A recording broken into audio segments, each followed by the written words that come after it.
sparkling, golden, pure, refreshing. Oh, hey, now come on. Hang on now. Can't we just settle this over a pint? No. All right, then. Come on!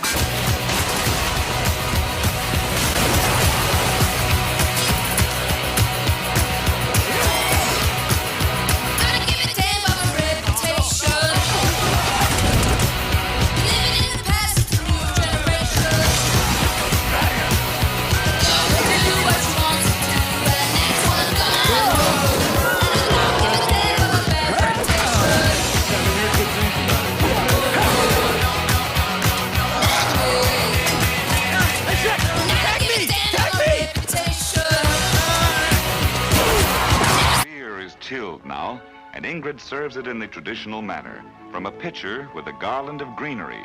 Mmm. These guys find the kind of relaxation and release they need in a cold glass of beer. For them, only beer does it.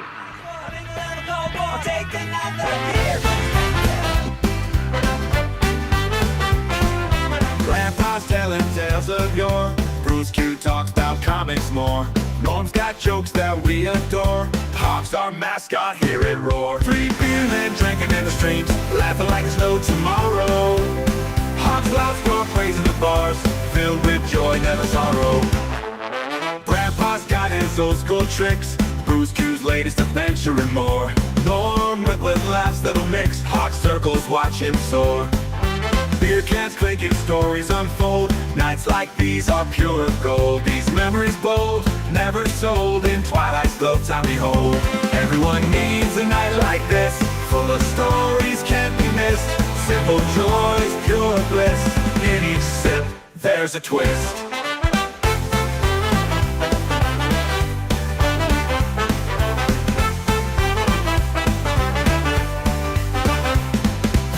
Men drinking in the streams, laughing like there's no tomorrow. Hawks loud spark raising the bars, filled with joy, never sorrow. 3BeerMen drinking in the streams, laughing like there's no tomorrow. Hawks loud spark raising the bars, filled with joy, never sorrow. Grandpa's got his old school tricks, Bruce Q's latest adventure and more. Norm whipping laughs that'll mix, Hawk circles watch him soar. Beer cans clinking, stories unfold. Nights like these are pure gold. These memories bold, never sold. In twilight's glow time behold. Everyone needs a night like this, full of stories can't be missed. Simple joys, pure bliss. In each sip, there's a twist. In each sip, there's a twist.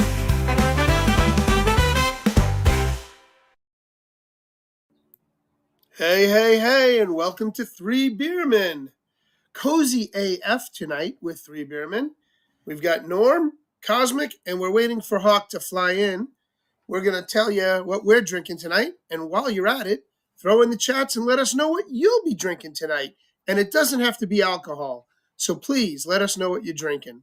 In the meanwhile, let's say hello to Norm. Howdy. So, happy Sunday, everybody. I was waiting for the Norm! Yeah. Okay. There We're we on a go. delay tonight. Thank you.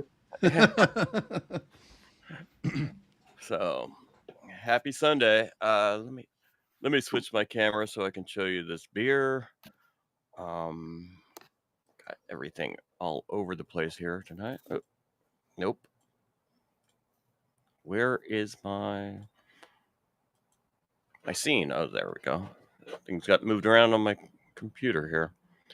So, today's beer is by Paperback Brewing, and I told you, I kind of hinted at this last week. It's called Fear of a Flat Planet. So, and really like their beers. They named their brewery Paperback and do their labels with a name because every beer tells a story, just like a paperback book. So This is a pale ale. It's not an IPA, and it's only 5.2 alcohol per volume, so it's not like one of those strong IPAs. And they like to do a variety of beers to you know make everybody a beer for everybody, because everybody should be happy. Like, so that's what I'm drinking. It tastes like a pale ale, a really good pale ale actually. So hoppy. So what about you guys? What are you drinking? I'll throw it over to Cosmic. What are you drinking tonight, Cosmic? All right, I'm having one tonight that will make your mouth water, Bruce. I do believe. This is a beer from Epic Brewing in Salt Lake City, Utah, and it's called Bad Baptist, and it is an imperial stout, and it's a barrel aged imperial stout. In fact, it says bourbon barrel aged and then infused with real coffee and cocoa nibs. That sounds delicious. And it comes in. So Norm and I have switched ABVs tonight because normally Norm is having the high octane and I'm having something around 5 or 6. This guy comes in at between 11 and 12. They don't have it printed on this batch's cans. Oh, there it is. It's just printed. It's just barely legible on the bottom. You won't be able to see it in the camera. 12.5. Yeah, 12.5. That's ABV. over double of what I'm drinking. So, Needless to Wait. say, I'm sorry. I was dealing with a troll in the chat. What was the ABV? 12.5. Wow. Okay. And, yeah. so Blue needless Pill to 10 say, has been bouncing around. I'm drinking in the out of shows today. the small chalice tonight, as opposed to the large mug. For that reason, I've got my handy dandy beer chalice, not to be confused, of course, with the Rastafarian chalice. All right. Very good. And tonight I'm actually drinking something I've had once before. It's called Death by Flapjacks. By Flapjacks, which is of course an Oscar Blue Brewery specialty, 6.5 ABV, and it's made with maple syrup, vanilla, lemon peel, nutmeg, and lactose. Now, lactose is not milk, but it is lactose. So if you are lactose intolerant, you will not be able to drink one of these. But it is more of a brown than a stout, and it is pouring very heavy like a stout.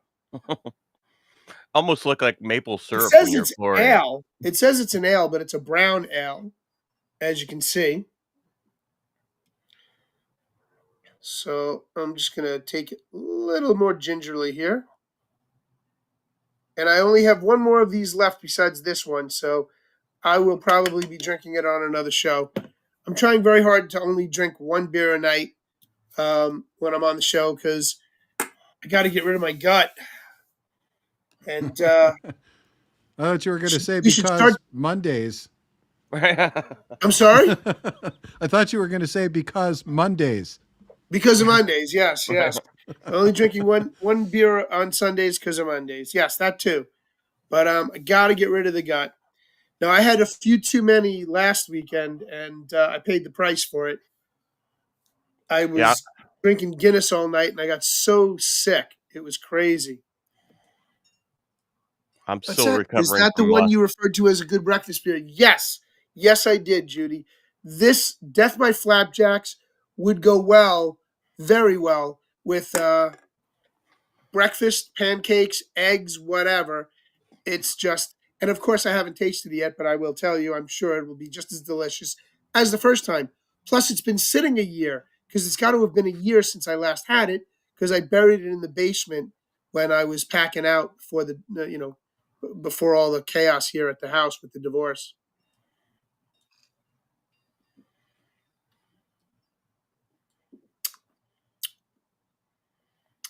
It's definitely smoother than I remember. Here as promised. Be random. Thank you very much. So let me jump into the pilled chats because I'm seeing everybody saying hello real quick. We got Willie Fixit, Judy the Lady Pug, Mac Force. God bless you, brother. Glad to see you're here. We got Blue Pill Ken, got the boot. Spazzo Yeti. Norm and I were on his show last night. Willie Fixit. What's up, Willie Fixit? Good to see you, brother. CL Goober, thank you. Yes, I nailed the troll, and as soon as I saw him jump in, I tried to ban him. I blocked him first, and then I gave him the boot.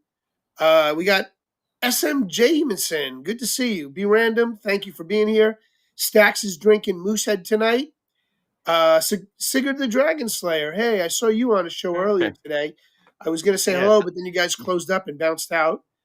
I talked to Sigurd till quite early in the morning. Oh, that's what it was. Last night, you guys were signing off. I woke back up when you guys were signing off.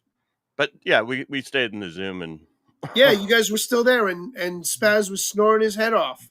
Oh, Spaz, thank you so much. Judy donated 100, and Spazzo Yeti just dropped 457 gold pills on us. Thank you, brother. Cheers. Appreciate you. God bless. Very cool. So Stax has got Moosehead. I do see to be an American beer. Ooh, I guess that means that we're buying. We're taking over Canada. I think that's probably what he was referring to. Yes, I know. I was being funny. Indeed. Cheers. And, I do see Squawk in the back room here, but I don't see his profile yet. So Squawk, nope, there he disappeared. All right, guess he's all right. still He'll fly back in again. Give him a chance. Yep, few technical issues. No, I was just letting him know to squawk out if he's ready to come in. So. All right, so that is our Foxhole crew tonight, and yeah, I had some fun over on Foxhole unexpectedly last night. I got a surprise call from Zoso Dude on Friday night, asking if I could fill in over on the Foxhole Squares last night on Coffee Talk with Sandra, and I had a fantastic time. I would absolutely love to come back. And in fact, it turned out that Zoso Dude had me scheduled already to appear and had neglected to tell me that he had me scheduled to appear. And the night that he had me scheduled to appear just happens to be the night that Bruce is going to be here in town. In Pittsburgh. So we both might be on Foxhole Squared or Pilled Squared soon enough. Or maybe we'll just share one square. Who knows? We'll do a double square. We'll do a double and a square. Maybe we can do all 3 beer men. They used to do that on Hollywood. Coming out? They did used to do that. You coming out for the con? What? No, I can't. Yeah, I can't come out. Now, Bruce and I would actually be physically in seats together. We wouldn't be trying to split a screen. We would physically be sitting here at the same table, and we may do the show that way on Sunday, that weekend on the 5th. As long as you have a wide enough camera for my fat ass, we're good. I think just back up the camera. Yeah, the computer cameras can fit 2 people in pretty good. Yeah, we figure something out here. I got a pretty good amount of room. So yeah, I had a good time, and I hope everybody who may not have seen Coffee Talk with Sandra gets out there. I know TL Spud has seen it because he's been a contestant on it.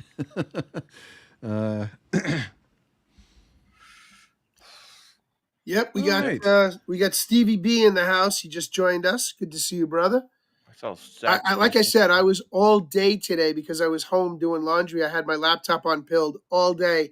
I was bouncing around from everybody's chats, posting that we were going live tonight and we were going to be discussing something rather interesting. an interesting and fun game. What's up, Stacks? Good to see you out there. Yeah, boy, Death is in the house. Yo, yeah, boy, Death. Good to see you. Yes, my alter ego sent Steve. I was posting as the Batman all day today. So it was fun. I'm sure I annoyed a lot of the chats, but it is what it is. Indeed. Well, how Just about bruising it up, as Methods would say. Just bruising it up. I see Drunk Piata's just rated us too over there. Holy cow, with 143 people. So we better we better get hustling here, because we're definitely not going to be reading out everybody who has come into the stream, because there's not a snowball's chance in hell we can do that. We just got rated by Junk Pinata. Yeah, Thank you, brother. Appreciate you. I was hitting him up in the chats too, letting him know why don't he ended in time to send everybody over our way, and he did. Love you, brother. You're coming back on the show soon, I hope. We're gonna get you out here again. Gonna have you join us for another beer. Thank you very much. That's amazing. Continue, Cosmic. I digress. Indeed. Well, with this big crowd, we better hurry up and hustle through our other channels, which are primarily D-Live, our loyal crew over there. We have John Rogers, Bad Zoo, TL Spud, Val Kimber, Willie Fixit, Rick Carmen, Syllabor, Jayla17, and Peggy Dancer joining us tonight. And it is a pleasure, as always, to see all of you. We are glad to have you. And over on the YouTubes, over on the Madness Comic Network, Madness Entertainment Group, we have got Pops joining us tonight, and Bloodline Josh Perry. Good to see you. And hopefully we'll have a couple more of our regulars over there, maybe the Thundercats, and maybe Woody will join us. And Dandy just popped in over on the D-Live. And tons and tons of hellos and comments out there, stickers, and all kinds of good stuff on the Pilled. So good to see you all. Yeah, we got a really lively bunch. I'm trying to see. My God, there's so many people out there. Thank you so much. That was awesome. All right, keep going, guys. Keep going. I'm going to just keep saying hello. Indeed. And yeah, B Random said, I didn't know you were Batman on Amazons. How about that? So you're getting all kinds of invites now. Yep. I am the Batman, or Bruce Q. Wayne. You got to have one. You can't not have the other. So I am both. There's a lot of people that don't know I'm Alien Surfer. Well, that's it. I didn't realize that I am the Batman. Or maybe you should switch back to that other scene now that everybody else is here, the one you accidentally switched to earlier, and just say hello to everyone from Hank 10. Yeah. Hank 10 says hi. So now I got to switch back. I need to get my Stream Deck back out, hooked up, because too hard to switch scenes. Yeah, I use Macro Deck because it's free, but Stream Decks are nice. Macro Deck just lets you use like a cell phone or a tablet as your deck. So I need to check that out, because I hooked Stream Deck up to my other computer that I do recording on, and so I need to check out Macro Deck for that. Yeah, it's definitely a cool thing. All right, well, let's go ahead and jump into the first segment of the show. For everybody who might be joining us here for the first time over on the Pilled, we typically do a show or a segment first called This Week in Beer, where we talk a little bit about things that happened this week in news, tech, pop culture, and other stuff. And of course, there was a bit of news that really does need to be discussed. We had a big death this week, and it was not William Shatner. God who is on our forbid. watch list. But yesterday was, in fact, William Shatner's 94th birthday. So happy birthday to Captain Kirk.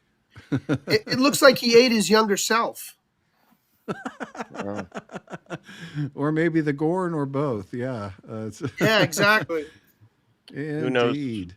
what kind of things he catches traveling around the universe? Maybe I don't know. Yeah, those green, those Yeah, the green chicks. who So knows if yeah, it's we really have him? a little salute to Captain Kirk coming up when we do our intermission tonight. So stay tuned for sure for that. And I just want to give a quick shout out to everybody out there. If you guys can hang in there for the first hour of the show, the second hour of the show is where we're going to cover our very interesting topic. And we're going to riff out there. And I want everybody to jump into the chats and join us because it's kind of an off topic for us. Although we do talk about pop culture and gaming, it was just something that caught my attention. And I threw it onto Cosmic Grandpa to give me a hand to kind of get this moving along. And I see the squawk to the hawk. If you're out there, if you can bring him on in, Cosmic, let's see if it works. Allegedly.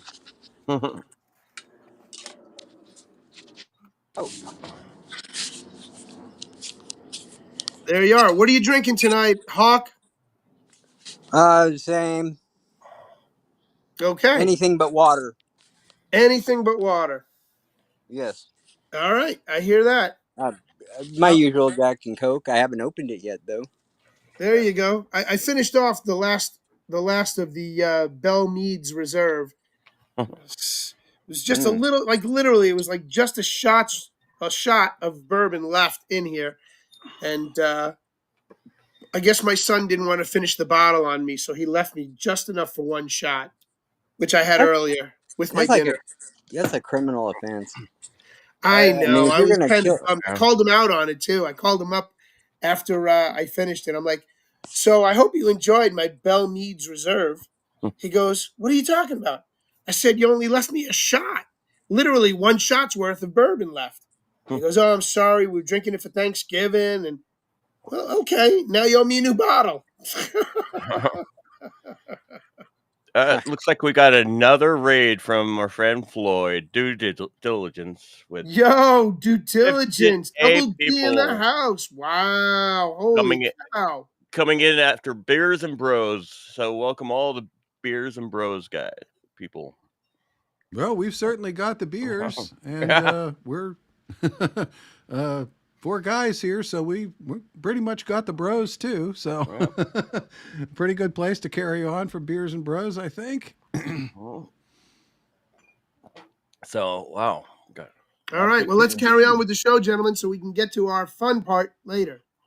All right. Well, back to our This Week in Beer. As Laura Dora pointed out over in the Pilled chat, I was truly getting to the death that I mentioned this week, which was George Foreman.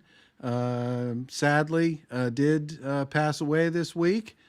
And we will definitely talk about that a little bit, and George Foreman and his life and his history. But the biggest death that we really need to talk about this weekend is Disney in the form of Snow White. Which we crapped on a couple of times earlier in shows. We played some parodies about how woke the new Snow White was, and lo and behold, Snow White, whose projection started at 55 million domestic, which was already pretty pathetic for a movie that is a $270 million reported budget, and that's reported as of 2023, before they did reshoots in 2024. But by yesterday, those projections had been reduced to 45 million. And as of this evening, projections are now at 43 million for the opening weekend. And it's not crazy. It's not even going to hit 90 million global. The global numbers are just as pitiful. So do you remember when they were Do you remember when they were first starting to talk about the movie and how they Yeah. screwed the pooch and they tried to make it a woke movie and people were Well, just slamming it it It before it even still hit? is. a, It's a Oh my still. lot of God. that stuff, remember we showed the Seven Hippies all the way back when they showed the promo stuff of the Snow White and the Seven Hippies. We showed that here on the show. Mm-hmm. And Yeah, yeah. lo and behold, the Seven Hippies were still in the movie. They were the Seven Bandits. So they were also in the movie along with the seven CGI abominations that they substituted for dwarf actors. So Crazy. yeah. So yeah, Absolutely crazy. so according to Valiant Renegade, who I was watching just before this show, Disney is on track to lose $200 million on this movie. I hope they lose everything. But That just. but the thing is that when they first got called out for this being woke and all that, the wannabe star and the producer and the director and all, oh, you people are all wrong. You don't know what you're talking about. This is going to be the biggest movie ever. So they doubled down on it, and boy, did they lose big time. But if they would have, put a little effort into rebranding, they would have done all right. Like, we changed the theme. It's about her. Snow White is now about how bright her teeth are, or something like that. If they would have done anything other than tell everybody they're wrong, you suck, come see our movie and pay us an exuberant amount of money for it. Okay, but there's one more thing that still blows my mind more than anything else. What's that? I want to know why they picked an actress who resembled AOC. Oh, that's called Asked on programming. to be her spitting image sister. Yeah, it's programming. They're programming us to accept whatever bimbos say. And now they're trying to make her the runner up to Bernie Sanders to have him and her possibly run for office against Vance and whoever. Please do, in because 2028. we know they'll lose. Please do. Yeah, they're shuffling that board right now, but I digress. Cosmic, take it away. Indeed. So yeah, and that now is on top of Captain America: Brave New World Order, or whatever it's called, which is still in theaters after 4 weeks, 3 weeks, and 4 weekends, despite the fact that it's literally pulling in less than $10 million a weekend now. Because they are desperately trying to get it to the $200 million mark domestically. Not going to happen. It's at 190 million today, and maybe if they leave it in theaters for another 5 or 6 weeks, it might hit 200 million. But I mean, think about what Marvel movies. I mean, Iron Man was like what, $500 million domestic or more. Yeah, it broke all kinds of records. Yeah, and this movie is struggling Well, yeah. people I'll just don't see it. care about people just Go don't ahead, care about the sexuality of their superheroes. They just don't. I agree. I will still see it, but only when it comes to Disney. I'll wait. I'm not going to watch it in a movie theater. I'm not going to pay for it. My You won't. staff already has Disney at the office You because the won't have kids. to wait long. You No, won't I have. know it'll be on probably within inside of 2 weeks.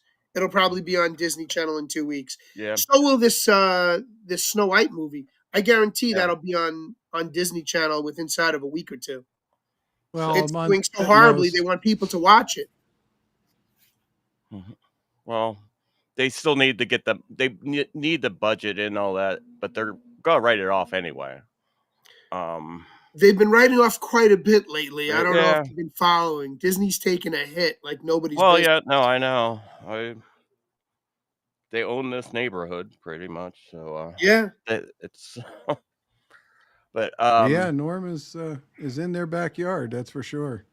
like literally in their backyard. It's just, every block surrounding me, all the buildings are owned by Disney. I want to say thank you for the can, Just Jim, and hi to Lizzie Longtoes, because I know she'll keep on saying hi if I don't shout her out. So hi.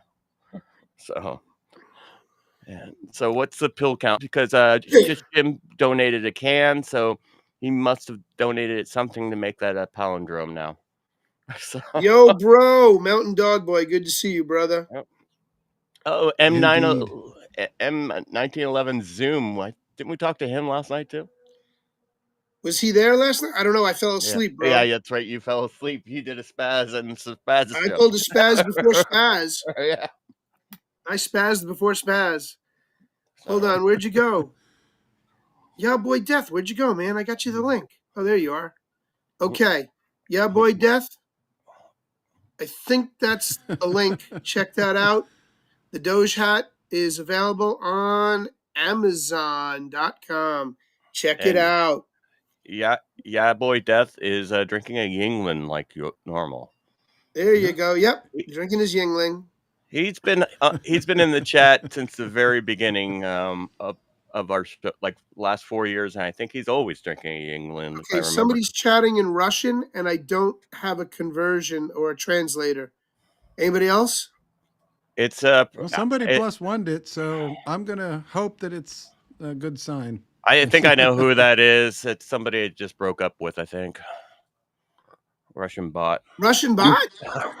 Probably. I'm cutting down on foreign languages. Let me see what it says. Yeah, translate that, please, and let me know, because I heard your song you emailed me. You broke up with Russian bot, I heard. Yeah. All right, Cosmic, please carry on, sir. Yeah, can we get a translator out there somewhere, please? I can't even get the translate. I'm trying to translate it right now. Anybody out there? I put it up in case anybody speaks Russian. Maybe they can just direct translate it for us. All right, I do have to pull the show over for 1 second. I'm sorry.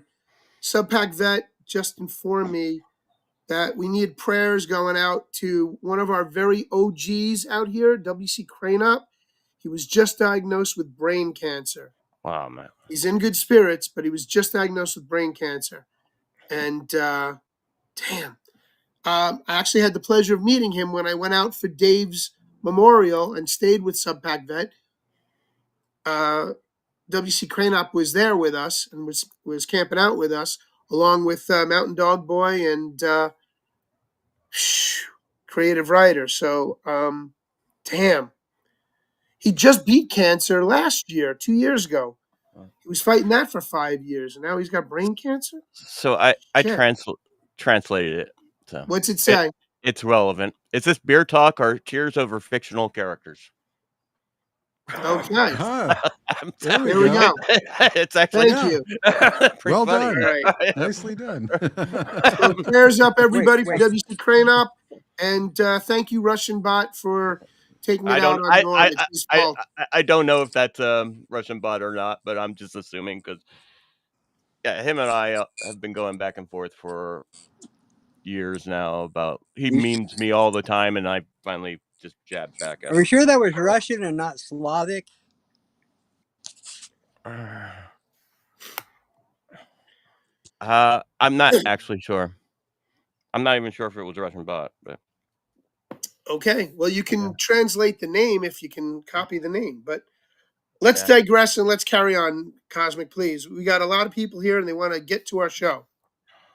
All right. Well, let me. Oh, that didn't work. So, all right. Well, you know what? The next. Well, let's do one quick thing before we go on to any other. We haven't done this segment for a little while. This isn't exactly our normal what the heck segment, but I was looking at something, just scrolling. Twitter randomly or X randomly the other day, and I saw something that made me go, "What the hell is even that?" And it was this picture right here. Let me get that up. There it is. So Squawk is our resident shop guy. Maybe you can comment on this if it's big enough for you to see. Those are my time travel pliers. What are you doing with them? Do you have a time travel bug out bag that you keep those in, or? Of course I do. Shh, don't tell everybody. What's the matter with you? Where are you refilling your time travel sickness pills for that? I'm just wondering. No more questions from you, Norm. Okay. Very interesting. Yeah, I just thought that that was a good question. If the first thing is a pair of pliers, then what the heck is what the heck is that second thing there? So yeah, just it made me wonder. There, I did finally get my screen to work. A moment ago, we were doing shout outs and prayers, and I wanted to take a quick opportunity to do a quick prayer shout out since we do have so many people watching us tonight for Prayer Warrior Girl. If you haven't yet, Prayer Warrior Girl has a new Give Send Go up. She's looking to relocate and bring herself closer to God and fulfill some goals. So I just wanted to shout out there and make a quick call out to anyone who can or is willing. Please take a look at Prayer Warrior Girls Give Send Go. I will drop a link out here in the chat if I can get my chat to work, and just ask everybody to please at least think about giving a little bit. All right. And we have some more gold pills. And by the way, that name in that Russian name, it translates to crazy. So that's crazy. That's how you say crazy in Russian. So a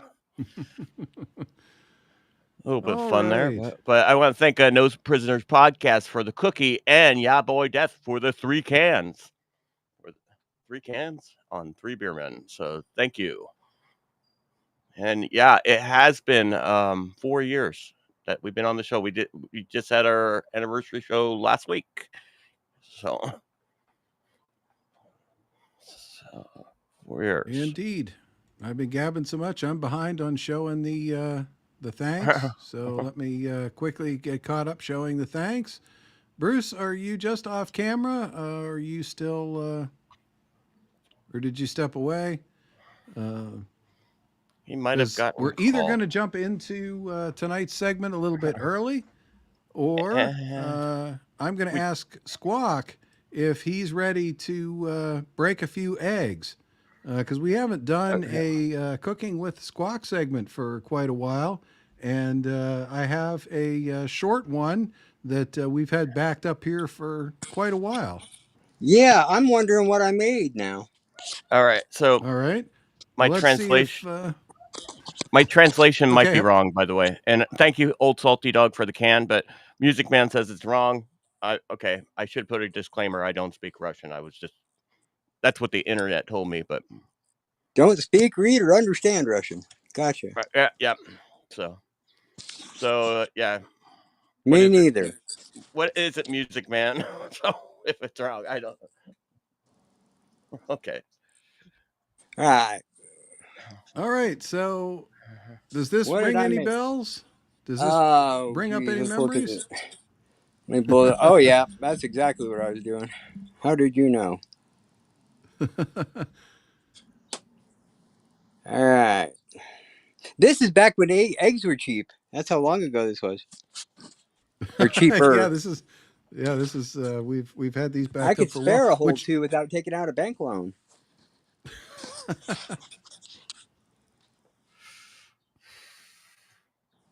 Let's get started.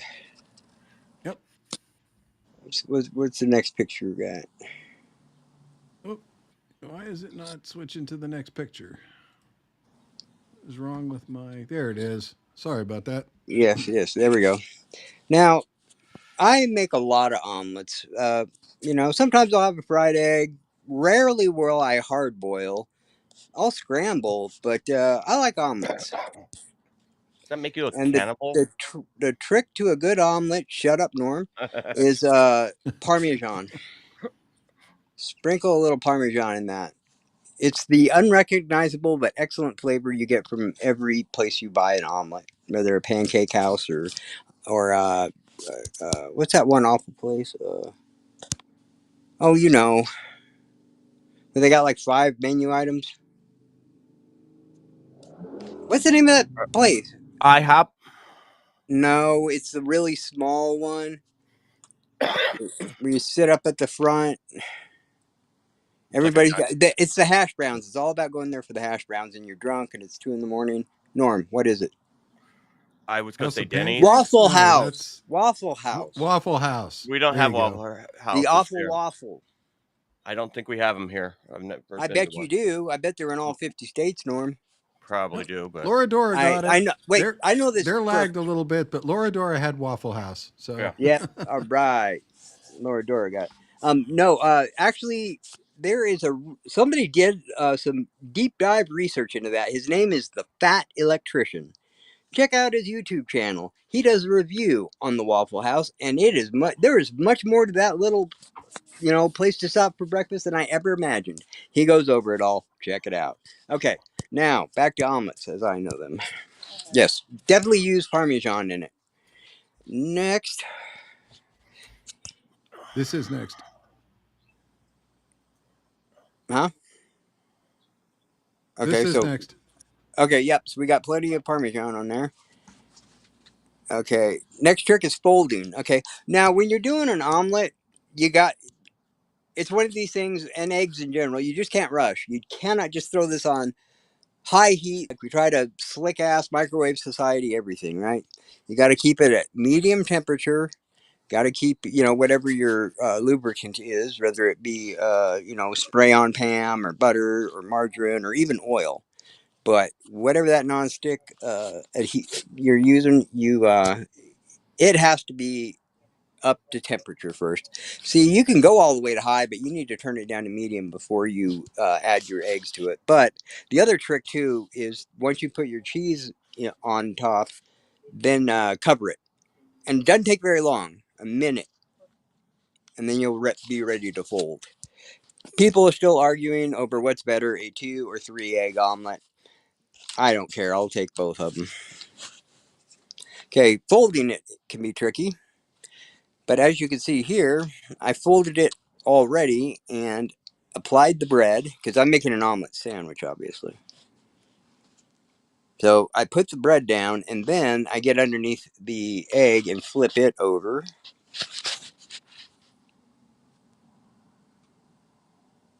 You can't see that bread under there, can you? Say, no, I sure can't. No, I sure can't. There you go. So now, a couple jalapenos never hurt anybody. Not running a contest here, but they had some bite to them, as I recall. We're toasting the underside of the bread, so this gets done all at the same time. So as soon as I flip one side onto the other side, it's ready to eat. No messing around. Okay, I gotta ask, is it beer cheese? No. Okay, yeah, boy, Death was questioning it. Keep going. The only beer cheese I've ever had is beer cheese soup. But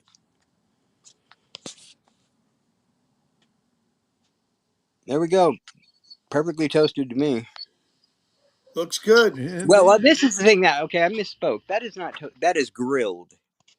Okay, and I know it's in a pan and all that, but if you ever go to one of the old timey restaurants, there is a big difference between if you ask for your bread, okay, because usually they give you a choice at a breakfast choice. Do you want white? Do you want wheat? Do you want sourdough? Do you want rye? Do you want pumpkin? Whatever. You must do sourdough grilled. You don't toast sourdough, you grill it. So you put butter on it and then you put it on a flat grill. I don't make the rules, but well, that's actually a law, and they can arrest you if you violate the sourdough any other way. And if you run out of butter, olive oil works just as well. I want to talk to my legal to make sure that's accurate, but okay, we'll go with it for now. There we go. Little bit of jelly and some yogurt. That's eating way healthier than I'm used to. What was I doing that day? Probably trying to impress a chick. A chick. Yeah, a chickadee. And that is tonight's Cooking with the Squawk. Trying to impress a chick in the Waffle House. Oh, she was just impressed I got her to the Waffle House. So was I. I just Googled, and it doesn't look like we have any Waffle Houses in Southern California. We have a lot of Roscoe's Chicken and Waffles, a lot more than I thought we had. I only thought there was 3 locations, but I don't. Well, I see it. Waffle Bella. House does a lot of disaster relief. Mm, I don't know if you knew that. I yeah. mean, that place. I mean, they're all the same, pretty much shape, sizes. You know, they're cinder block buildings. They're like that on purpose. I mean, really, watch The Fat Electrician takes on Waffle House, and you will be amazed at how much goes into those little shops. And I mean, I'll quit talking about it. You either want to check it out or you don't. It's up to you. Okay,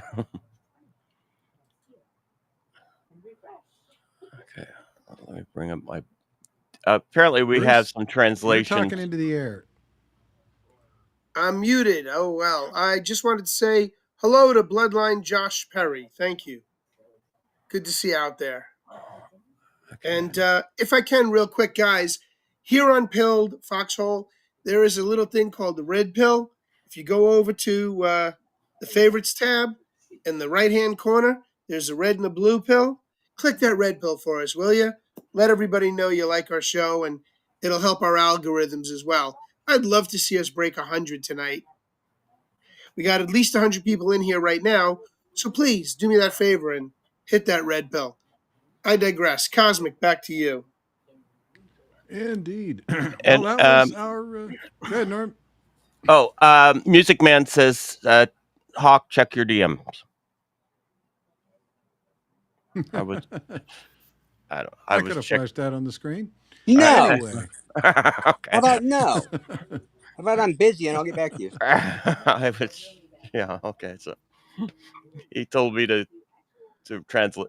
That I don't know why he sent it to me. I was checking my DM, so I was like, Well, probably because I don't know. You check your DMs more than I do. I don't know. All right, keep going, Cosmic. What's next? All right. Well, to round out the first half of the show before we go to intermission and then get into the meat of the show, since the meat of tonight's show is indeed about Monopoly, and the thing that inspired tonight's topic was some things that Bruce saw about what I called Monopoly in the second progressive era, or Monopoly in the modern age. And I called it the second progressive era for a reason that a lot of people may not know because they don't teach this stuff in school anymore. Although I suspect that most of our audience is old enough to have still been in high school when they were still teaching, stuff like that. But the progressive era, the original progressive era, believe it or not, actually refers to the period in time between 1890 and 1925. In other words, just about exactly 100 years ago, that, according to the article here, was a period marked by social and political reform efforts. The progressives, this was when, well, a great example is that was the period of time when women got the vote. No comment. I was waiting for a comment, and I. So, how does that translate? Okay, so is that like the Victorian era or the Edwardian I think era? this would be post-Victorian, or yeah, this would be just post-Victorian, I think.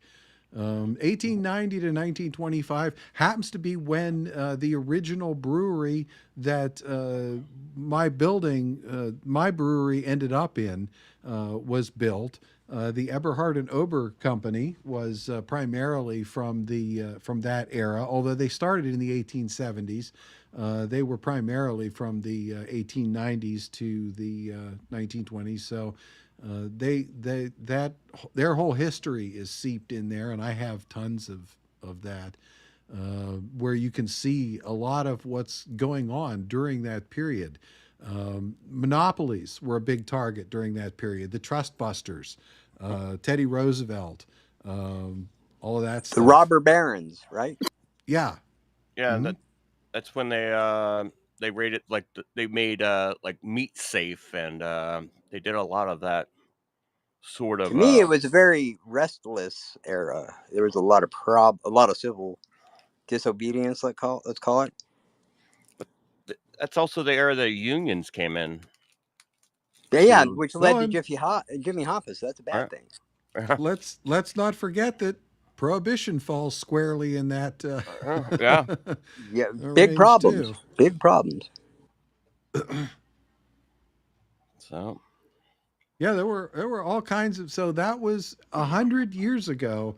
A lot of the things that you read about today, the progressive movement, was just as prevalent then. Well, Except, um, go ahead, I would say Doc. let's get I rid of want to the hear a deep progressives. dive on this. The progressives have been a problem for 100 years. Let's get rid of them. yeah.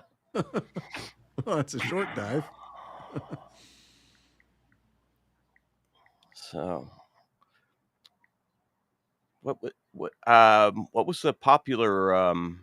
That was also the time when like Orwell and Vonnegut and a lot of the authors at the time were talking about the way that they thought the world was going, and with that movement, and they put it in like novels like Brave New World, and or am I off base there? I think that might have been just a little bit later. I think 1981 was written in 1949, wasn't it? Uh, yeah, Although 1984. You Orwell mean or 19 1984 was written in, yeah, it's 48? Yeah, 48. Yeah, these are but it already came, starting to work. yeah, yeah. It came out in 40, or he wrote it in 48, but it came out in 49. So yeah, so that But was if you later. look at like the politicians of that time, you had William Jennings Bryan, Theodore Roosevelt, Teddy Roosevelt, Woodrow Wilson. There were Upton Sinclair and Ida Tarbell. Lots of famous names that are very analogous to the Bernie Sanders AOCs of our current day. But they Well, were Joe all Biden was around then. He was a junior congressman back yeah, then. Well, that's true. Joe yeah, Biden was a junior yeah. congressman in the Yeah. original progressive era. But Yeah.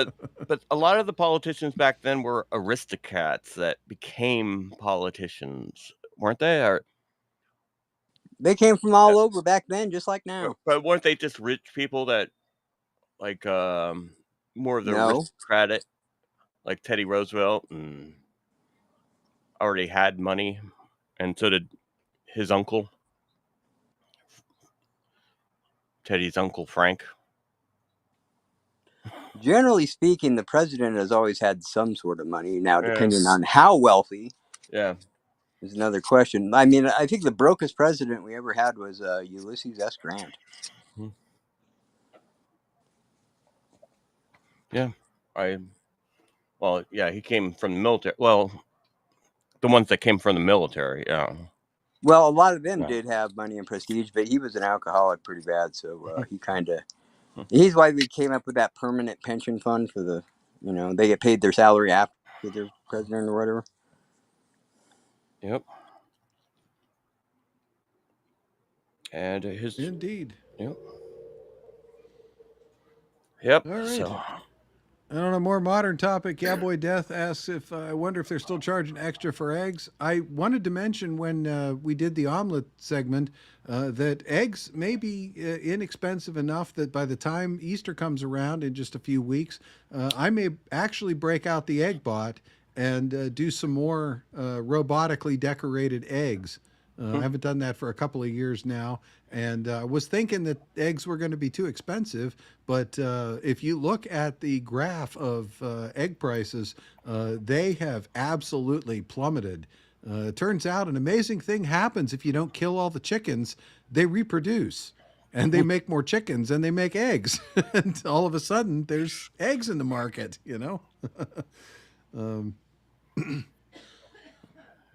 Yep.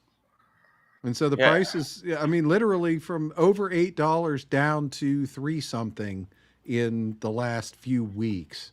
Is where eggs are. So Yeah, they Very went I from actually am starting to think for the first time that maybe there's a possibility that inflation might actually reverse. I never thought that would happen. I never thought we would go backwards. The prices were ever going to go back down. I figured, okay, we've reached a new plateau. The best we can ever hope for is that they just don't keep going up. go higher. Yeah. Yeah, a Yeah. lot of people were saying that, but I got to be honest with you, I was surprised myself. I bought 18 dozen eggs for under $8. I was paying $8 and change for a dozen eggs. So Yeah. to get 18 eggs for less than $8, I was like, yeah, prices are coming down. It was like 7.59 or something for 18 eggs, dozen and a half. So I was like, wow, that's great. I'll take it. Well, Yeah. Well, you got if we actually see inflation reverse itself, that's a phenomenon in itself. well if Well, It that's really just is. part of what's been going on with all this craziness. I mean, they want to get crazy and hyperbolic about what's going on and how Trump's doing this and doing that and causing damage and wreaking havoc. No, he's not. He's doing what he promised he'd do. And I know we're not a political show, but my gas prices have gone down. I'm paying under $3 a gallon. I'm paying like 2.89 or 2.87 a gallon for gas. I'm paying less than $8 for 18 eggs. Wow, dozen and a half. and That's great. part of that, the gas prices, when the gas prices go down, everything goes down because the Except fuel price. beer. Beer prices Because stay the the cost same. of Yeah, transportation. yeah, cost of Yes. Now, now, transportation. Yeah. now, if we could just get the news channels to shut up and let Trump do what he's supposed to do and is already doing it, we'd be all right. I, Oh my God, we just got another raid. from our Warrior in the friend. Gardens. Thank Yeah, you, good sir. we talked to Warrior in the garden pretty late last night too, and Yeah, Warrior yeah, was there and I was still asleep. and he was jealous I didn't write him a love song. So I started something, but I don't have anything here yet. So Well, now Norm, you got to the go law forward and keep says you going. can't write love songs. what? That's the end of it. The law says you aren't allowed to write love songs, all Okay. right? Wow. Okay, hold on real quick. Anybody interested in getting a copy of the Pocket Constitution from C.L. Goober, please hit her up in DMs on pill.net. And Laura Dora, if you go to that little settings wheel in her name on the chat, it'll bring up a bottom row of little icons. Click on the one that looks like two talk balloons, and you'll be able to go right to her DMs and text her your information. Anybody else out there need to do that? Hit that little flywheel next to the person's name. CL Goober's giving away individual pocket constitutions. Please hit her up if you're interested. I digress. Cosmic, go ahead. I have the feeling there might be some history to this raid, Bruce. You guys were talking about being on late last night, and Yeah. and then Yeah. Peach all says, "Here we go again." So, Yeah. Yeah. We were talking late last night. Yes, we were. And be random, it's New York State. I live in New York State. I'm actually on Long Island. But yeah, prices dropped here in New York, which is Yeah. amazing I'm because paying we are under. still a bluish purple state.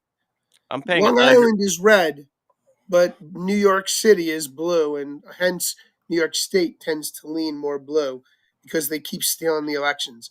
But I digress. Cosmic, please carry on. I'm filling until intermission. So, Yeah, but guys, so how yeah, much are you Norm. paying for gas, Bruce? I'm paying. I bought gas yesterday. And I paid $4.69 a gallon, which was actually low for me.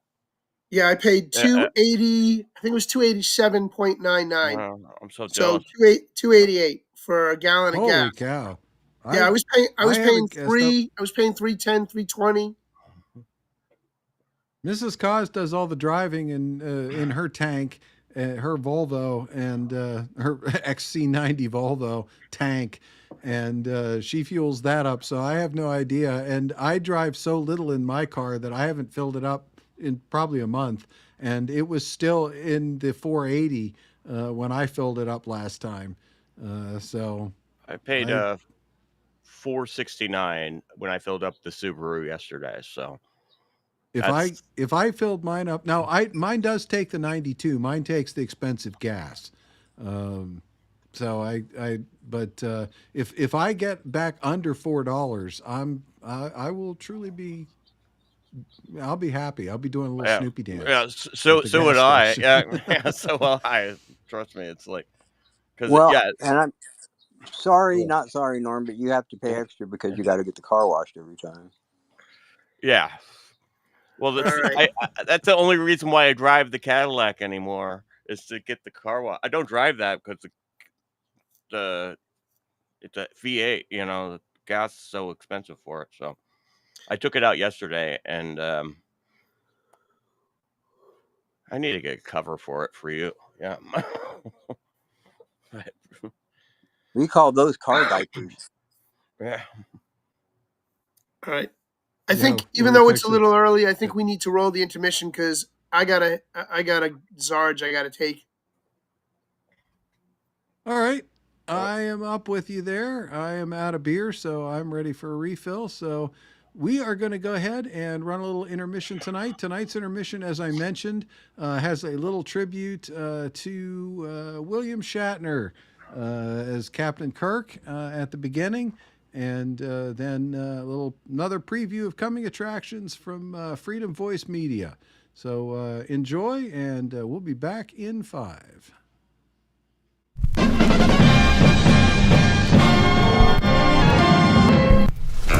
Walk Factor 8. Their mission: to boldly go where no man has gone before.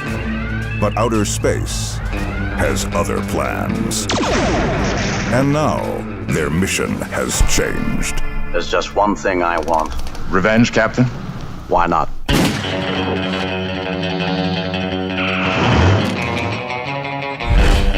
Introducing the 9th film by Quentin Tarantino. What were your orders, Kirk? To start a war? You've succeeded! They meant to bring peace to the galaxy. This will be your final battlefield. They brought their pieces instead. It's a galaxy of green blood, green women, and Nazis. Tell me your orders. You were sent here to kill our Führer. Confess!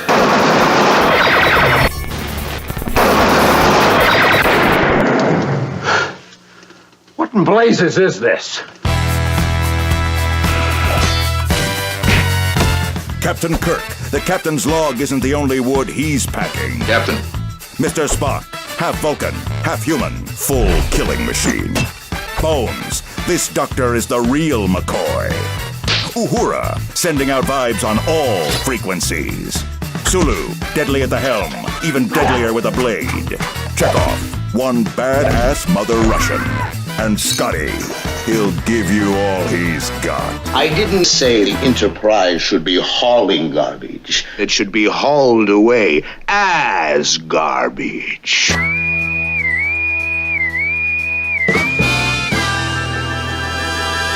Set your phasers to thrill. Keep your f***ing hands off me. In this final frontier, their prime directive is to kill. Quentin Tarantino's Star Trek. Voyage to Vengeance. You're out of your f***ing mind, Spock. Coming soon to a drive-in near you.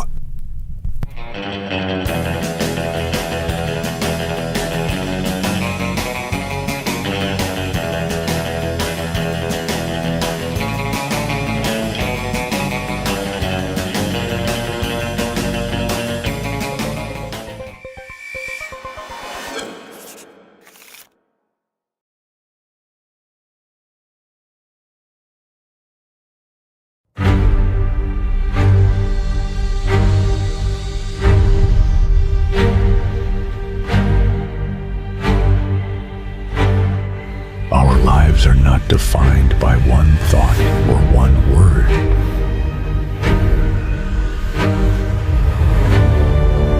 Our lives are defined by the freedoms we have to express ourselves.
This is your mission, Ethan. Do you choose to accept?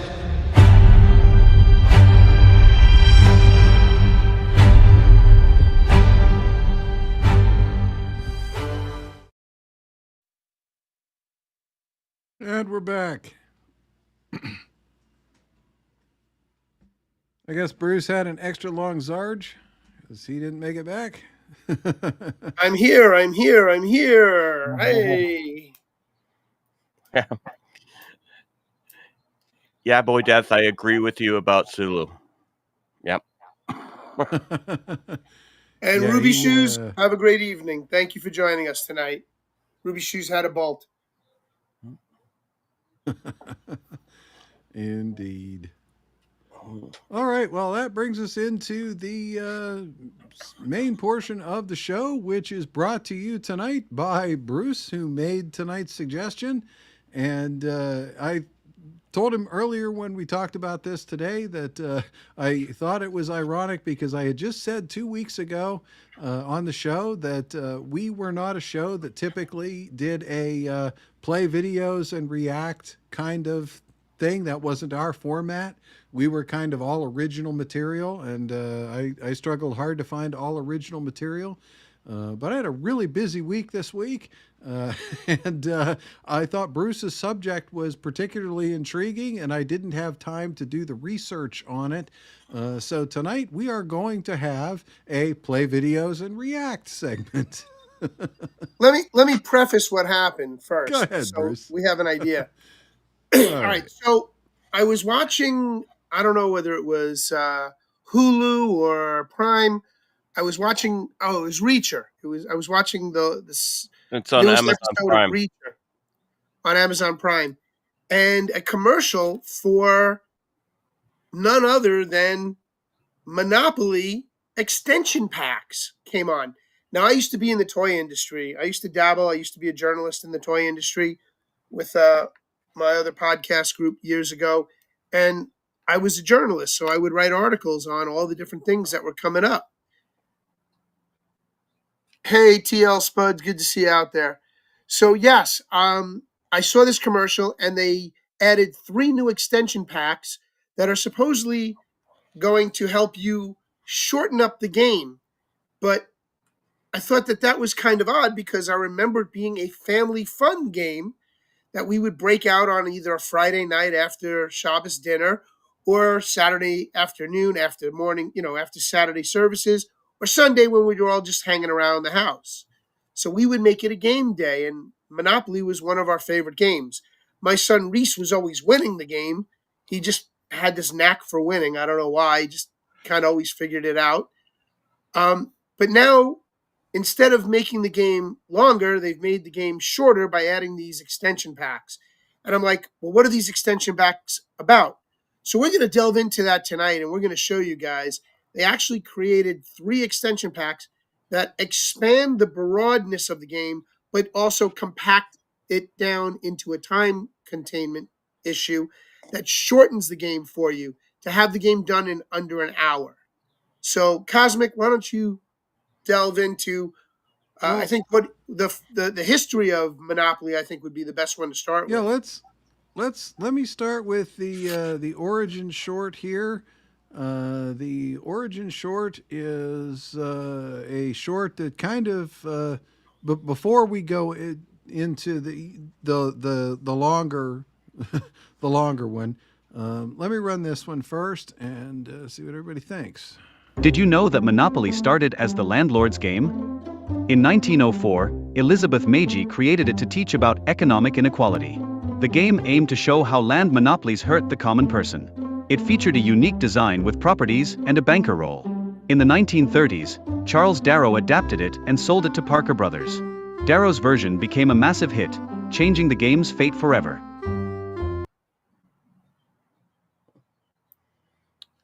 Never really thought about the history of it, but yeah.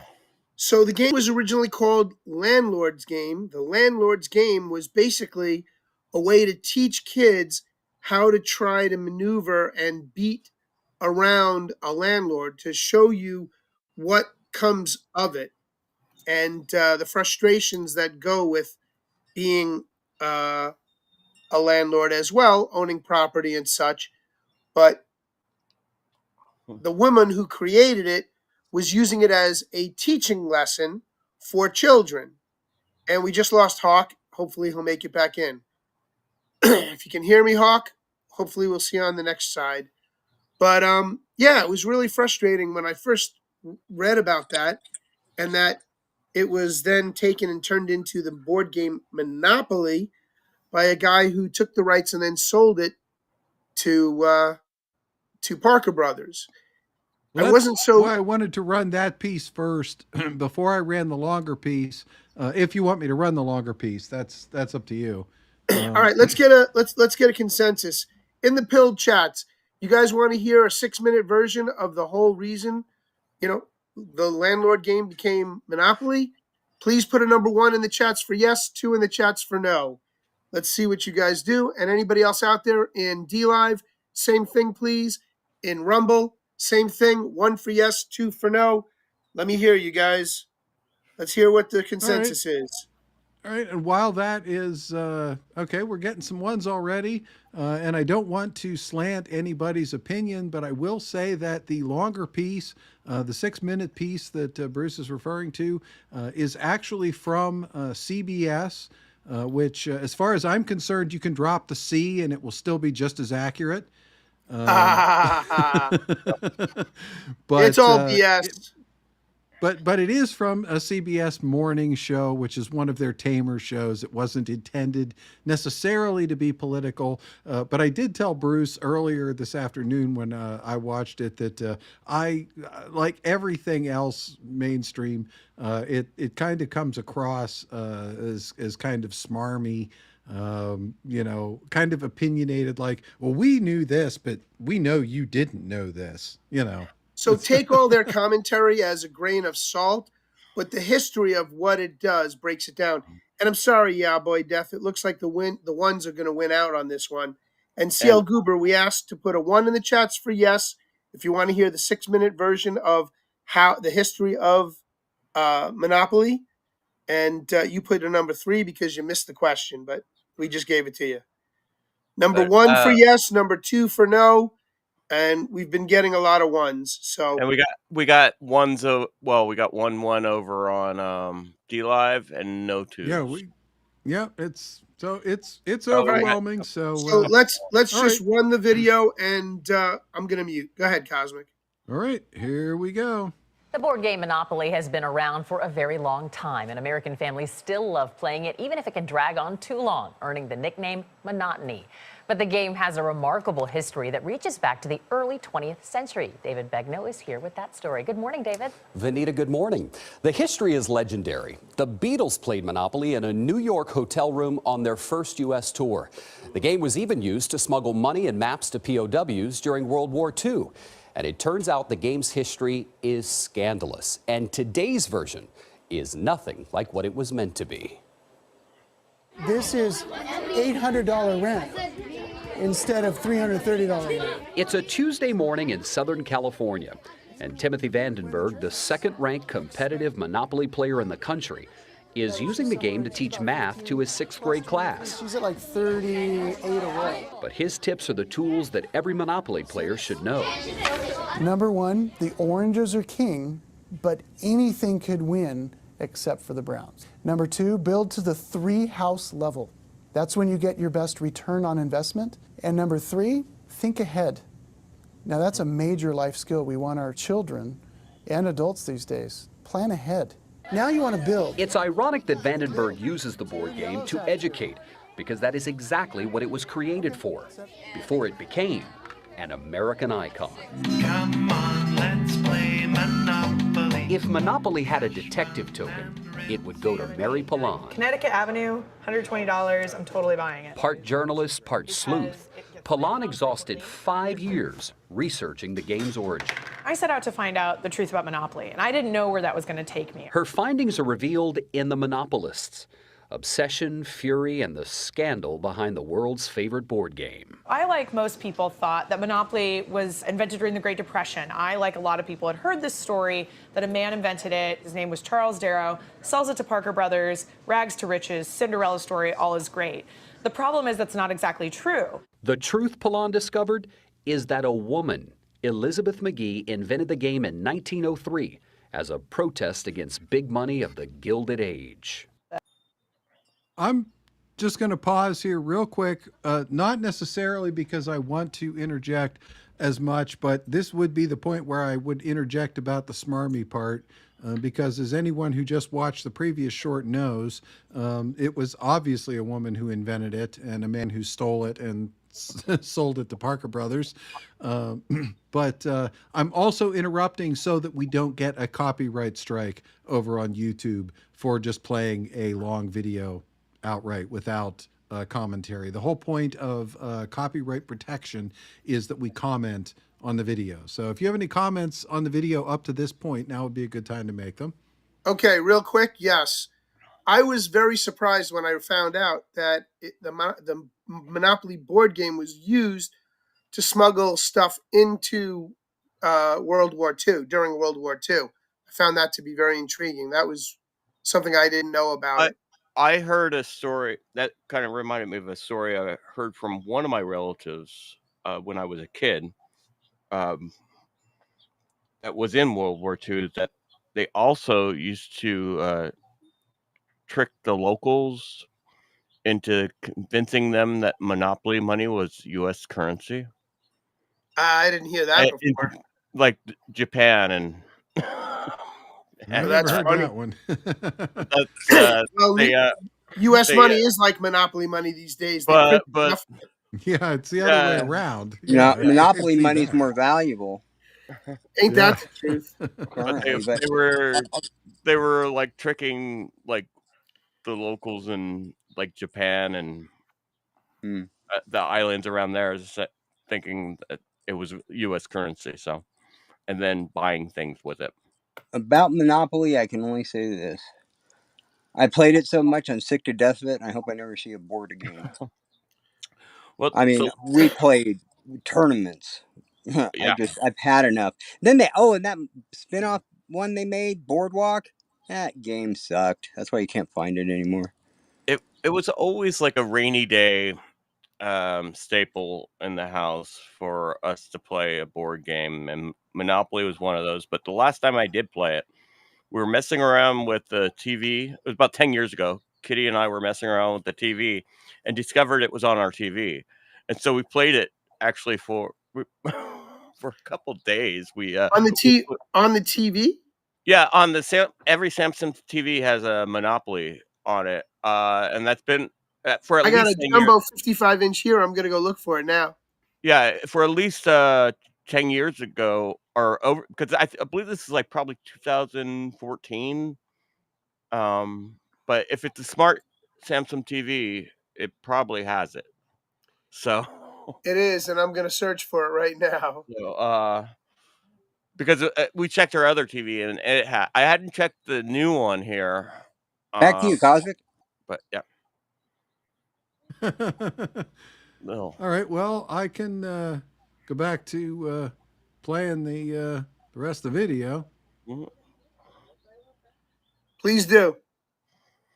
Carnegies, the Rockefellers, the Vanderbilts, the Morgans of the world. There was an amount of wealth being created in this country that was concentrated among a few people that we had never really seen before. So she makes a board game as a teaching tool to try and teach about the evils of Monopoly. She called her square board, complete with a go-to-jail space, the landlord's game. How did it get away from her? So it gets a little complicated. She patents her game in 1904, and it spreads as a folk game. It goes viral, like turn-of-the-century style. It's played in Boston, in New York, in Philly, and as people are playing it, they're making the board their own. By the early 1930s, the Quakers of Atlantic City renamed spaces on the board with iconic properties like Boardwalk and Park Place. By then, the entire game had changed. So who came up with that name Monopoly? When Lizzie McGee creates the landlord's game, she talks in her rules extensively about monopolies and anti-monopolies. So it's not long, almost immediately after, people start calling it the Monopoly game. It was the height of the Great Depression. when an unemployed Philadelphia man named Charles Darrow discovered the already popular game through a friend of his. He made his own version, and on March 19, 1935, he sold the rights to a game maker. This is the original game that Charles Darrow gave to Parker Brothers. Hasbro's Vice President of Gaming Marketing, Jonathan Berkowitz, showed us this version, printed on the back of a tablecloth, displayed at the company's headquarters in Pawtucket, Rhode Island. Parker Brothers was acquired by Hasbro in 1991. This week, company executives, right alongside Mr. Monopoly, celebrated the 80th anniversary of Darrow's game by ringing the closing bell at the NASDAQ. Over 1 billion people have played Monopoly around the world. It's in 114 countries and 47 different languages. So it's a very, very global game. Hasbro acknowledges that Monopoly was inspired by Lizzie McGee. But since her death, her story has largely been lost to history. Charles Darrow is the one who rolled the dice and got all of the credit. When he becomes a millionaire, does anyone say, hey, by the way, a woman is the one that started all this? Right. Lizzie McGee actually herself speaks out, and she does these 2 interviews, one with the Washington Post and one with the Washington Evening Star. She holds up her boards, her early games, and the Monopoly board and says, hey, you know, I was around a long time before. Does she get the credit then? By then, the Darrow Cinderella story was so wrapped up in the craze in the game. It was so much part of the enchantment of the marketing of Monopoly. It doesn't seem to really go anywhere. Monopoly historian and former Parker Brothers executive Phil Orbanes says the company paid Lizzie McGee $500 for the rights to the Landlord's game, and they even put her face on the cover. Game inventors just didn't get that in 1935. She died in 1948, and up and through, during her entire lifetime, she and Darrow were given joint credit for the idea behind Monopoly. After she passed away, then yes, she was forgotten. Today, Monopoly is a real sport. The Emmy Award-winning documentary Under the Boardwalk profiles players in the highly competitive U.S. Monopoly Championship. Players like Tim Vandenberg, who's now using the game as Lizzie McGee would have wanted, as a tool to teach, minus the Monopoly. What do you think it said? All right. I think we'll leave that there. I think that's, unless I think we've covered the majority of it. I think that did it. Yeah, so what happened was when I saw the expansion packs were added, I was like, wait a minute. This started out as a game for the families, and now they're adding these extension packs to shorten the game, to lessen the quality of family time? Yeah, sometimes people would get a little heated playing each other, but not to the point where you'd want to kill each other. It was part of the fun of playing the game, buying properties and then charging rent, or, you know, whatever the case may be in the course of the game. You know, you landed on the jail, you go directly to jail. Don't pass go, don't collect $200. Go directly to jail. It's crazy.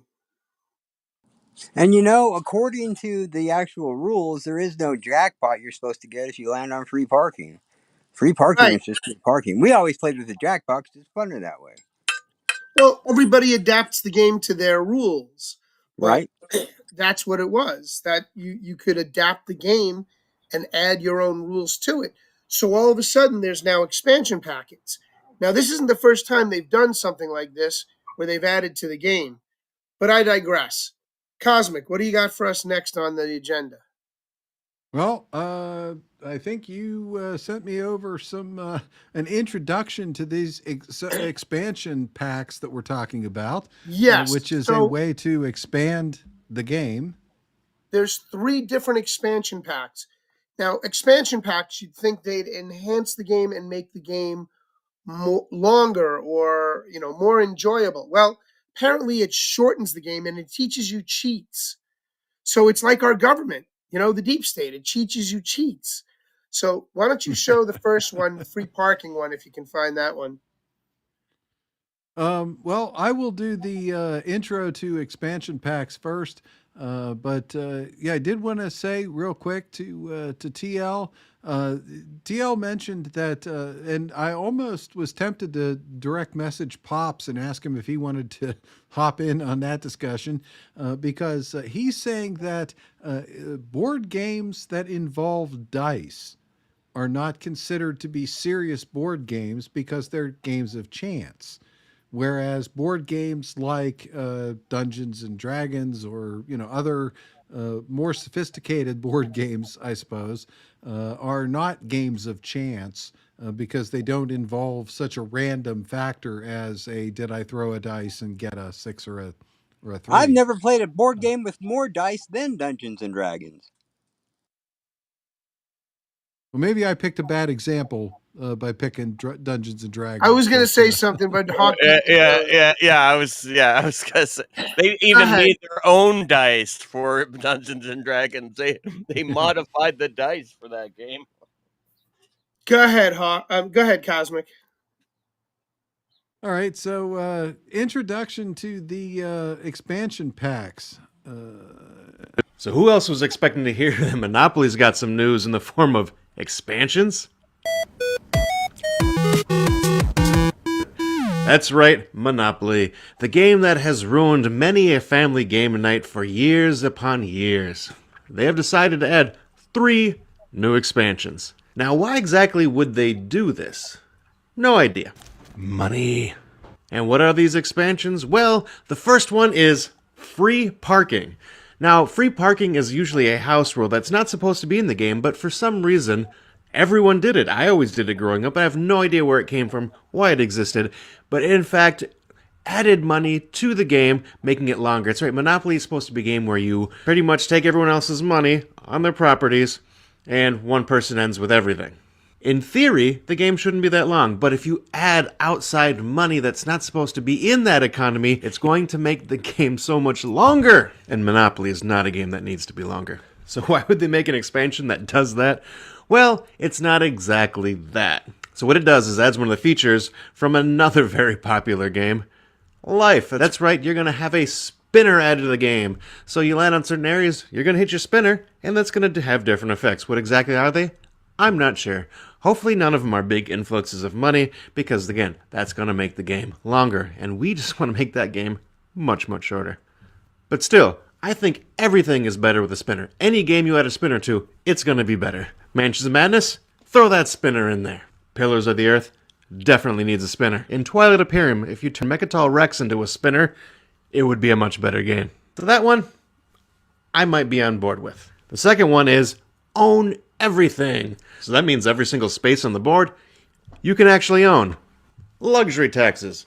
You own it. Jail. You own it. Free parking.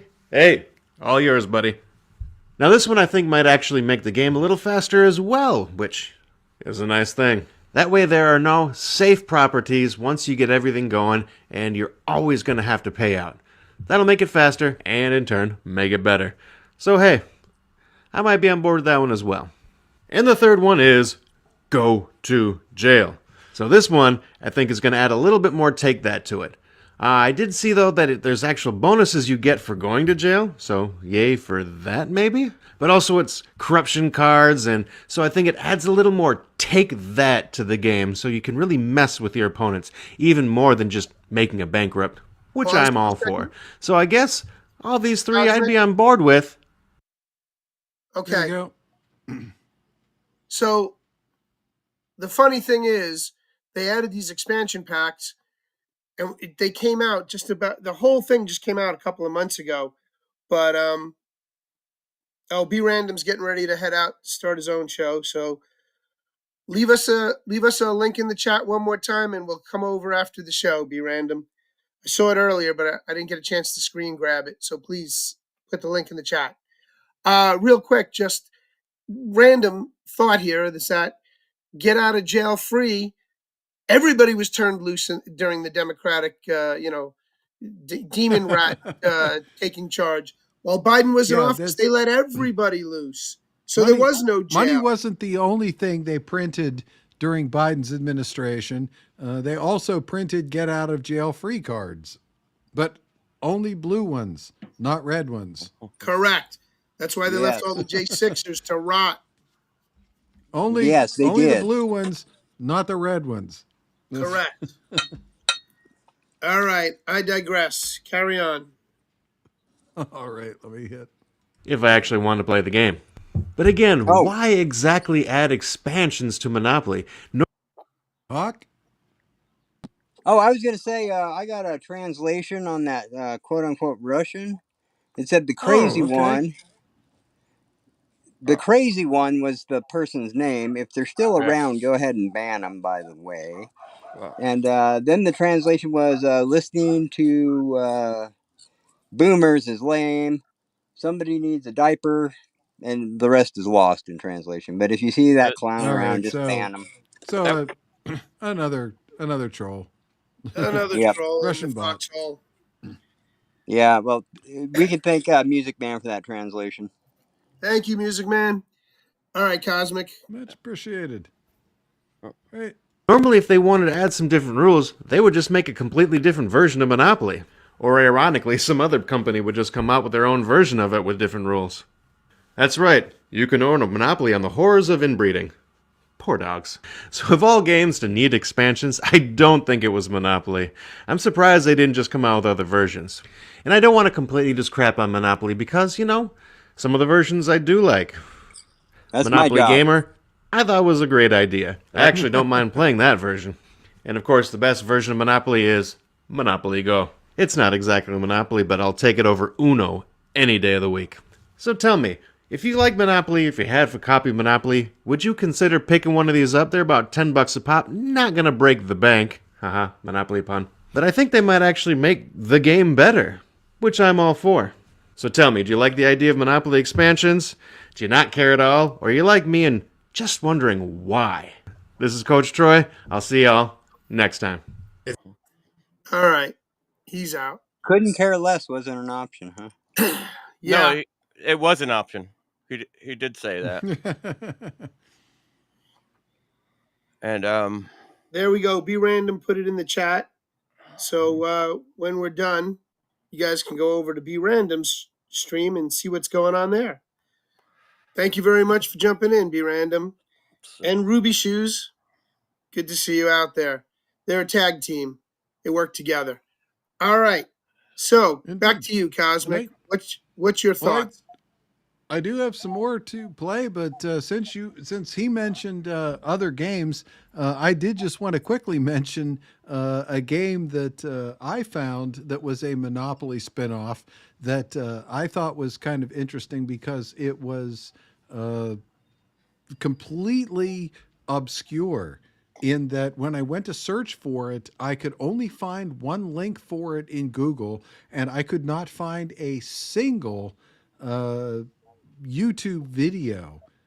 So if anyone out here who is still watching, the 67 who are still with us in Pilled, or our loyal D-Live audience, has ever run into this game before, the game of Liberalopoly.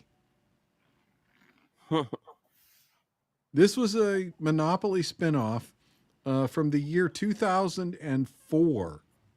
And when I pulled this out of the shelf, actually tonight, believe it or not, it was still in the shrink wrap, as you can see here, from 21 years ago, still in the shrink wrap.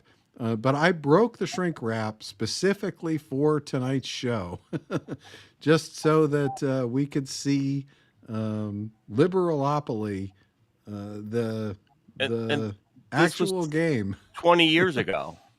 20 years ago. Yeah. 2004. And the pieces, look at the pieces. Here is one of the pieces. This is Hillary Clinton or no? It's Hillary Clinton. Yeah. Yeah.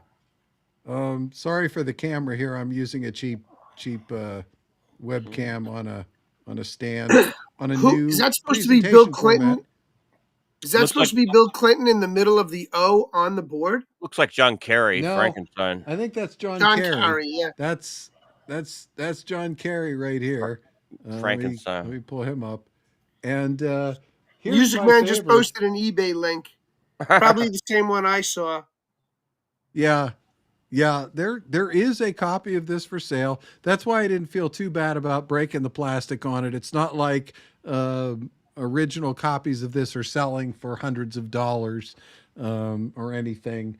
That's but funny. they are rare. They are extremely rare. And like I said, you cannot find any like reviews or websites or like even YouTube videos. I mean, 2004 is not too early to have YouTube videos. Well, friend of mine, since Hillary Clinton's on, you might as well treat that like a Ouija board there, Cosmic.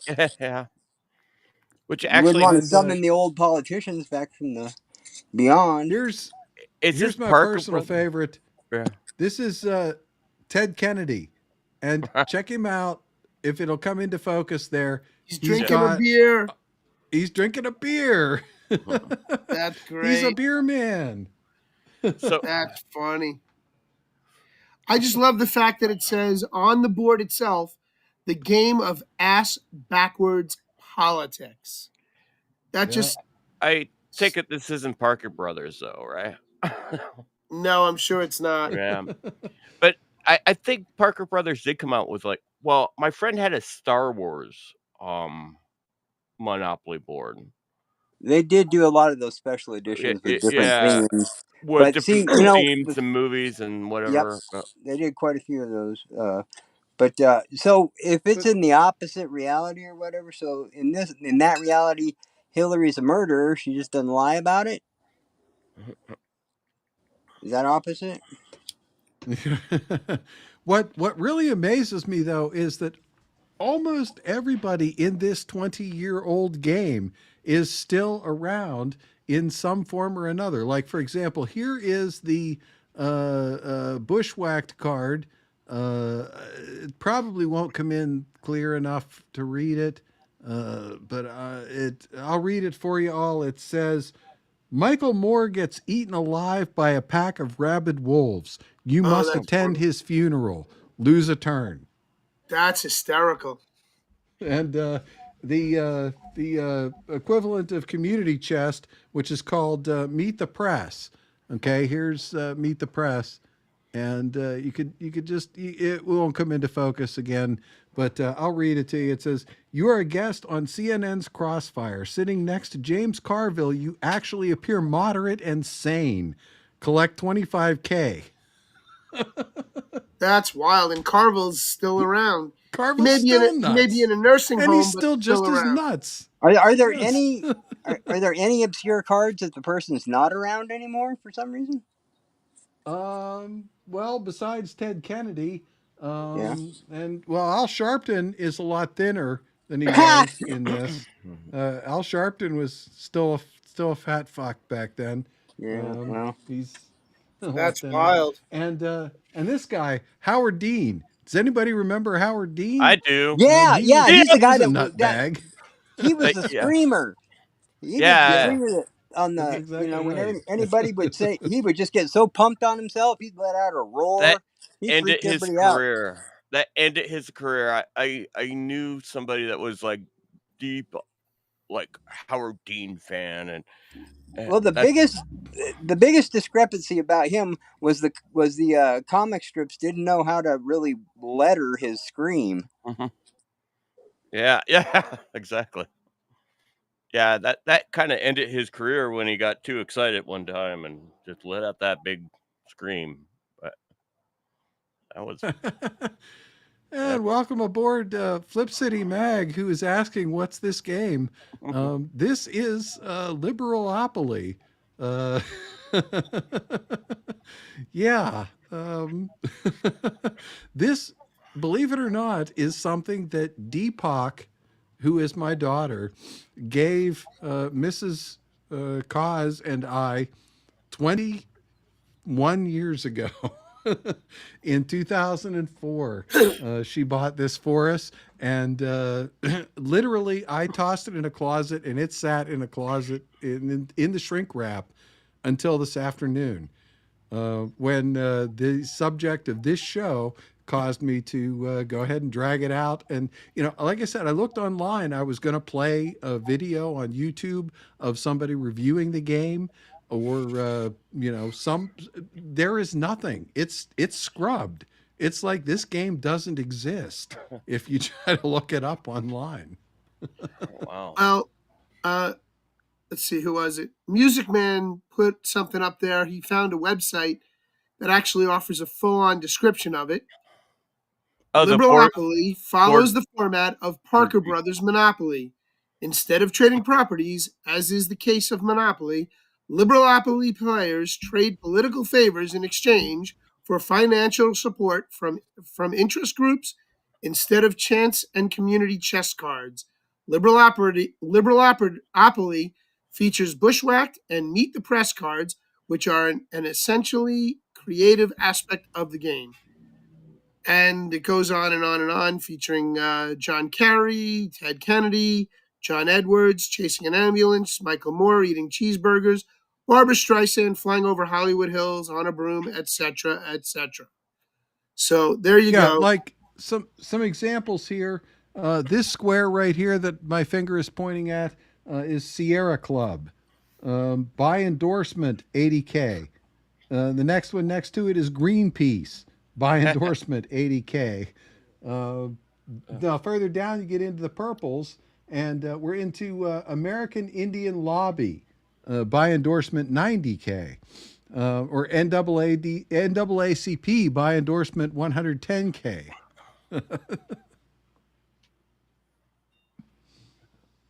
Yeah, this is classic. And like I said, the crazy thing is that it is very hard. Shout out to Music Man for finding that video. I'm impressed. I did quite a bit of online searching, and it is like they scrubbed this. Yeah, he found the secularist link that movement. describes the game, and he found an eBayer who sells parts, not the whole game, but just parts from the game. So I don't know if the guy's recreating parts And or just I'll has a bet couple he of makes pieces left around. bet he makes a healthy chunk off of that. But yeah, this, like I said, I just broke the plastic on this one this afternoon. Deepak bought this for us 20 years ago. That's crazy. Wow. Yeah, indeed. All right, so with that, I think that takes us back to Bruce's agenda. And what did we have next? Well, The expansion all I pack. had next, Bruce, was the actual the details of the expansion packs. Yeah, I have wanted go people to to jail, get buy a look at. everything, and free parking. Yeah, I wanted to do free parking first. Bruce, when did this come out? The expansion packs only just came out a couple of months ago. I wonder if my app for Monopoly on my TV will have the expansion packs I available. don't know. I looked for it on my TV and I couldn't find it. It's under the Samsung Game Center. I'll have to look. Yeah. So I don't even know that I have a game center. I haven't looked. I went into. yeah, you might have to install it on your TV. So Yeah, it's possible. All right, Cosmic, go ahead. You said free parking? Yeah, start with free parking. Welcome to What's New with Monopoly. Let's learn the free parking jackpot expansion. To set up, place all the spin spaces onto the chance and community chest spaces. Do not set up the community chest nor chance cards. Next, insert the spinner into the free parking board and attach the free parking board onto the main board like this. Shuffle the bonus cards, deal 2 to each player, and place the remaining bonus cards on the bonus card spot of the free parking board. Give each player 2 spin chips, set the rest somewhere by the free parking board. The deal mobile also goes by the free parking board, and give each player a reminder card. All players still start with 1,500 money from the bank. However, if they would owe money to the bank, that money would instead go to the money spot of the free parking board. Payments between players still stays between players. When it comes to the free parking bonus cards, they must be played on your turn unless it says otherwise. There is no limit to the amount of cards you can have in your hand, and you can play as many as you want. And when a card has been played, shuffle it back into the free parking bonus card stack. When a player rolls the dice so that they land on the free parking spot, they get the jackpot, which is all the money that is on the free parking board. Secondly, they also get a free parking bonus card, which if they wanted to, they could use right now. And finally, they swap their... So, Hawk, like you said, you used to add money to the free parking spot, right? Yes, it was much more fun. Now, So this- okay, I saw that somewhere else too. So yeah, that's okay. We never did that, so I We never I did didn't that get either. that. Yeah. Yeah. Right, neither did we, but it's obviously something that's out there, and now they're kind of like forcing the hand to do that. So you guys Wow, were ahead of the curve, Hawk. Yes, I was. Go ahead, finish out. Token for the Deal Mobile. The next time you move the Deal Mobile and keep your token at free parking. While you are the player playing as the Deal Mobile, you get unowned properties for free, though you still have to pay the house cost to build a house or hotel. And if you land on someone else's property, you do not owe rent. You lose the Deal Mobile if you go to jail, or another player gains the Deal Mobile for any reason. To spin the spinner, land on a property you own, land on a spin space, or play a bonus card that tells you to spin it. When you spin the spinner and land on a red space, pay that much money to the jackpot. Otherwise, if you land on a green space, resolve the action of that space. Also, anytime you spin the spinner, take a bonus card. Each player starts the game with 2 spin chips. On your turn, you can use a spin chip to spin the spinner, and you can use as many chips as you have. When you land on a space that is not yours, that player can still ask for rent, or they can request a chip from the bank. And chips can be used to make deals. When you land on a spin space, the spin is automatic. You do not use a spin token. The game now ends when either the final property has been sold or one player has gone bankrupt. To find out who won, give each player the value of each of their properties as printed on the board. Add to that the amount of rent they would get if someone landed on each of those spaces as well. After doing that for everyone's properties, add all that up to the amount of money you had before the game ended, and whoever has the most money is the winner. Thank you for joining me to learn what's new with Monopoly, the free parking jackpot expansion. Have fun. They made a complicated game more complicated. Yes, they did.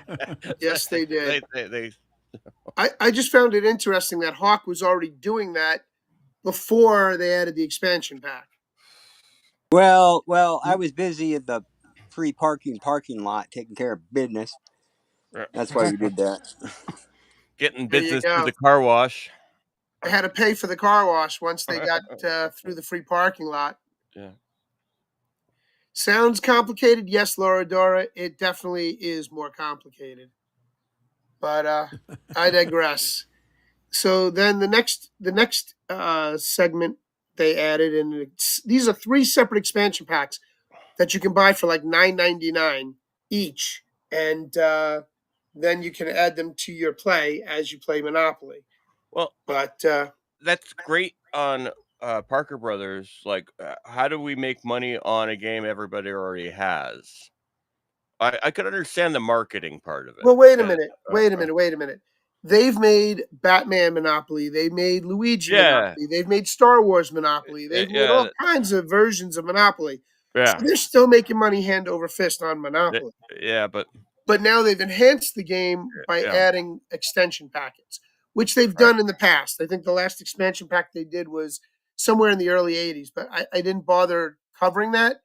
I was just confused by this expansion pack because they're releasing it now as Trump gets back into office and we get rid of the Biden era, which this expansion pack would probably have caused more people to wake up to what's really going on in society, because it has the same methods and modus operandi as the Democratic Party or Demon Rat Party or the Liberalopoly board that Cosmic owns. Well, it's a way to modernize and keep it up to date. Yeah. And there we go for a GoFundMe for a racing game for Speedy Snail. That is for Escargot. And check out Madness Comic Network on Pilled or YouTube. And yeah, if you're into tabletop games, if you're into Monopoly, If you like tabletop games, Escargot is right in that. And that was wasn't there a Disney or a Pixar movie where the snails were race cars?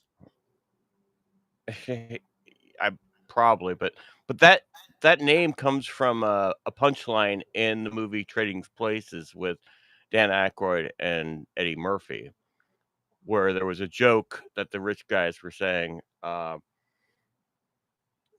that one of the rich guys is like, "I want to get a fleet of cars and paint an S on the side," and the other guy's like, "Why do you want to do that?" It's so people can point and say, "Look at the escargot." So that's from Trading Places, I believe, with Eddie Murphy, 1984. I don't know why I know that. Yeah, one of the random bits of knowledge. Turbo. Turbo is the name of the movie, and it's all about racing snails. Yeah. And it's got a 67% on Rotten Tomatoes, and it came out in 2013. 20th Century Studios put it out. So, Pops, if you're out there listening, tell whoever's got that GoFundMe game to go watch the movie Turbo. I digress. Cosmic, take it away. So it's S dash cargo. S dash go. Cargo. Cargo, yeah. S dash cargo. There it is. There's the Kickstarter for Escargot. Definitely check it out. Back it. It's a great project. So there we go. That's just too funny. Forget how we digressed into that. How we snailed into that. Snailed into that because Pops snuck into the chat. It was the chat. Yeah, it was from the chat. Well, that's all right, because that's what we're here for. Absolutely. Pops, absolutely. We are here to promote independent creators. We very much appreciate that. I was very grateful to have 2 seconds to run my independent creator spiel last night on Sandra's show, where I got to show my Flip City backdrop and then run my my Meg and my promote the Meg.tv, which of course was covered up by my name, so didn't work out exactly the way I thought it would, but anyway. You gave it the good old college try, Kaz. I gave it the try. I promoted as best I could. There you go. All right, let's go for the second pack. Extension pack video. All right. Pick one. Well, I don't that care. was actually Random. the third. Free parking was the third, so we got go to jail and buy everything. Oh, buy everything. How to play the Monopoly Buy Everything expansion. You start with more money, $2,150 in these increments. Along with their money, make sure each player has a player reference card, and along with the properties you set out, make sure you set out these properties now as well, because now, chance, go to jail, just visiting community chest, all those spots can be purchased. Next, you're going to have the sale vault in the center. You're going to shuffle up all the greenback cards, place 3 of them into the sale vault here, place the rest of the cards there, and place... Can you go back to the cards that he was just showing, where he was showing all of them with the rainbow? Okay. What the fuck? They're now covered in rainbows? I did not see that when I watched this the first time. Wow. A pot of gold really- at the end of They might as well have made it Liberalopoly Cosmic, because this is what they're doing. That's crazy. I think that has more to do with the pot of gold at the end of the rainbow. Okay, yeah, that's true too. But you know what it is? It's just it's LBGTQ plus has just taken over the rainbow. But yeah, all right. I digress. Carry on. Chance, go to jail, just visiting community chest, all those spots can be purchased. Next, you're going to have the sale vault in the center. You're going to shuffle up all the greenback cards, place 3 of them into the sale vault here, place the rest of the cards there, and place the buy die in the center. But now let's talk about what's different. On your turn, you're going to roll the normal dice. You're going to move around the board all like normal. But if you land on one of these spots, you can purchase them for whatever their cost is. And just like in normal Monopoly, if someone already owns that property, you have to deal with whatever it says on the bottom of the card. Also, just like in normal Monopoly, if you don't want to purchase one, you have to auction it off when you land there. Unlike normal properties, though, instead of mortgaging this and getting money from the bank, you have to trade these if you ever need to get rid of them. Now, the other major change to the rule is that after you're done rolling and moving and buying and paying rent, doing all that good stuff, you always will roll this die at the end of your turn. If you roll one of the yellow symbols right here, you remove one of the cards from the tray, place it on the bottom of the pile, and put a new card into the tray from the top of the pile. Now, it doesn't mention it in the rules, but otherwise the game would not work, but when you buy one of these, you immediately replace it with a new card. Last but not least, if you roll a red X, you can force someone to discard one of their sale cards that they've already purchased. Now, they can try and negotiate their way out of this, but you have the ultimate say. You must roll the buy die at the end of every turn, but you don't ever have to do whatever's on it. It's completely optional. But now let's talk about the 3 different types of sale cards you'll see in the game. First are the red ones. These are one-time use special abilities. I just have to pause that for a second because I'm already so confused that I'm waiting for him to say, unless it's Tuesday, and then it's Fizzbin. Yeah, I was thinking the same thing. That That's like, I was thinking earlier. These are really confusing rules. Well, Yeah, they are. and some of them are specific to like if this happens, it's like programming. If this, not that. But I don't know. It's like I mean, seriously. I mean, Fizzbin. That was Kirk was really good at playing Fizzbin, so that's a good tie back to our William Shatner a bit earlier. But anyway, that's just, you'll use the ability and then discard the card to the bottom of the pile. Yellow ones are persistent special abilities. You can use these abilities over and over and over again. Last are green. These are win conditions that are just for you. If this happens, you win the game immediately. And as a player, you can have up to 3 cards at one time. If you ever would have 4 cards, you have to immediately get rid of one of those cards. Now, the game ends in one of 2 ways. Either someone has completed their green card, in which case they just win the game outright, or all the properties have been purchased, including the new properties. As soon as someone purchases the last property, the game is immediately over and you're going to tally up your money to see who won the game. But in addition to counting up your money, you're also going to get the amount of money that it costs to purchase a property. So for instance, for Marvin Gardens, I'd get $280, and for the title deed, I'd get $125. But you'll also collect rent one last time for that property. So Marvin Gardens with 1 house would get me $120. These 2 properties with 2 corners would both get me $78 and $225. The player with the highest total is the winner, but that's... Yes, P. Dan, I agree with you. We need common sense brought back to everything, including Monopoly. Well, that sounds like it would work more for like a video, like on a video game, than that can explain to you as you go along than a card game. That's too much for a card game. It's like or it's a board crazy. role playing board game with cards. It's too much. Kobayashi Maru expansion packs. Yeah, laughing at that. That's an inside joke. Yeah, that's an inside Star Trek joke. Yep. Well, he just rewrite the rules. Yeah, that's It's ridiculous. Kind of I what they're can't even. doing. Yeah. All right, we got 5 minutes left. Let's run that last expansion pack, and then we'll try and just get our last thoughts in, and then go on from there. And let's roll the dice. Go to jail. That was the go to jail pack. Yes, sir. Go to jail is the last one. All right, here we go. Go to jail. All right, let's take a look at what's inside of the Monopoly Go to Jail expansion. So first and foremost, we got a rule booklet. There's a how to play video as well tag if you want to see how to do that.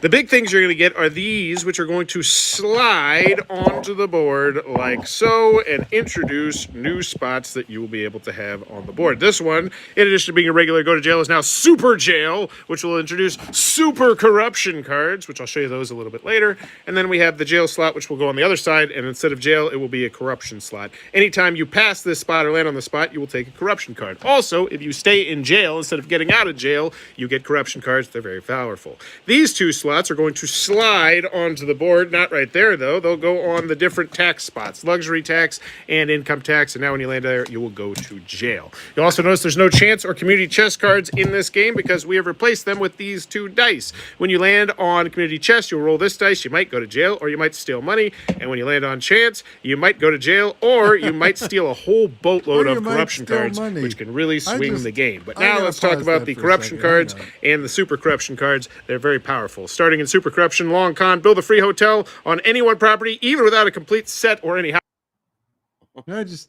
I couldn't find the pause there for a second, but that was just absolutely hilarious there. You might steal money or... It was crazy. I mean, this is like the cheap pack. It's like in video games. There's a back door called the cheat actually code. going to go back.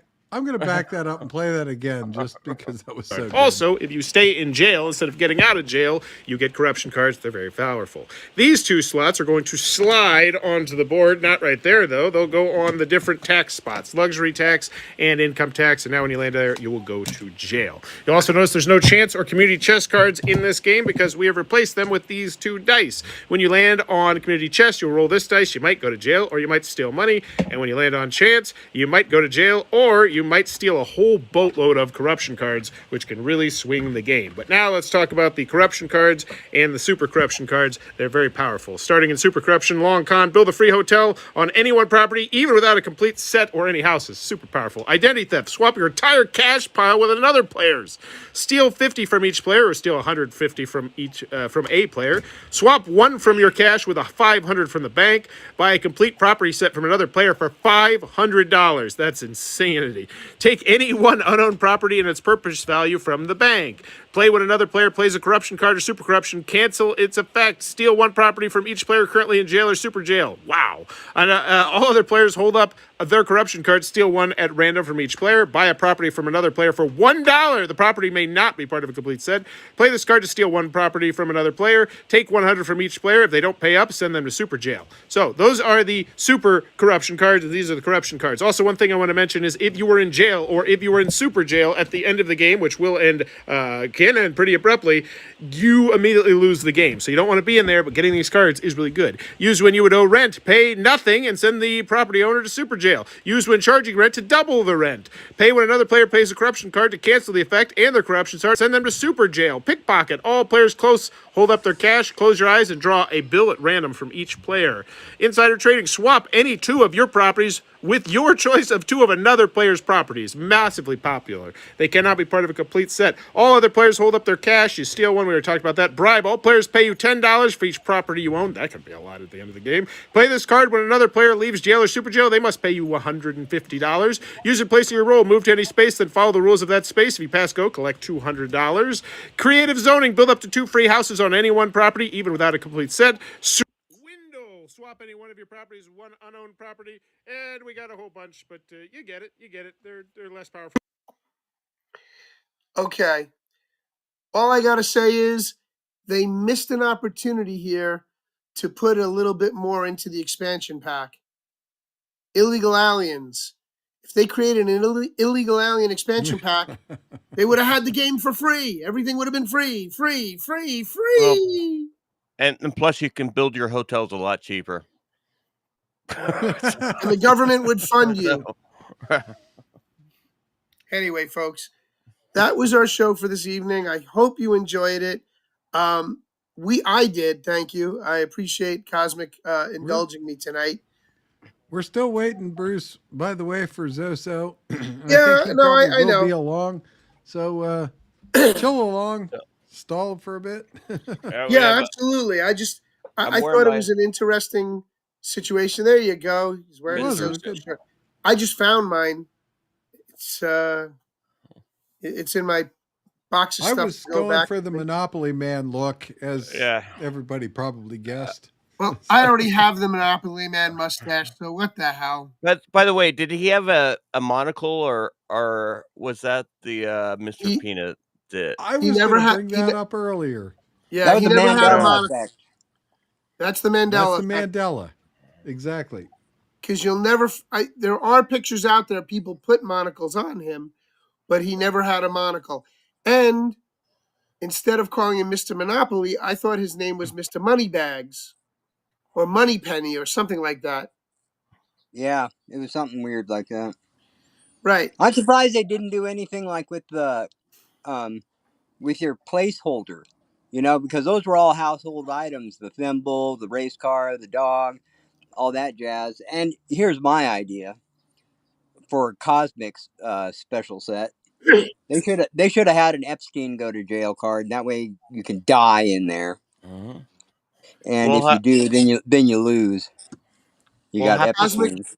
Cosmic can make his own expansion pack for Liberalopoly. He has the game. well, I was thinking we have I to do have with. an original. It's still right. It's right here. I'm literally. Let me. Now you get to put it video all up there. back in the box, There Cos. it is. There's. Yep. We, Now you we get to can put it all back do- in the box and not take it out again for another 20 years.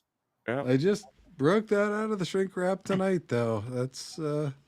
That's really funny. We should do a 3BeerMen board game. There it is. Gas prices rise. Collect $50K in additional contributions. Gas prices rise. This is from Wow. 2004, people. Wow. It's like just- the movie Rollover had similar. You finally pick your vice presidential candidate. There's That's funny.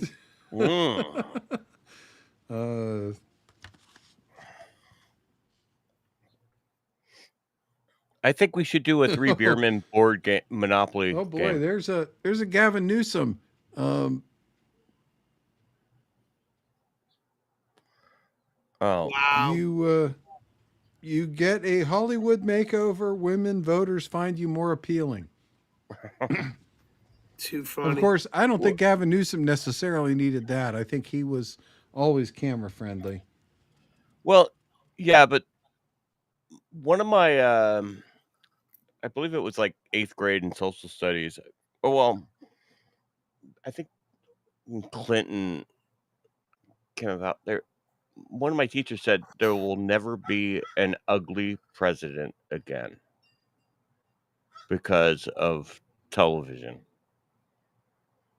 But that's kind of.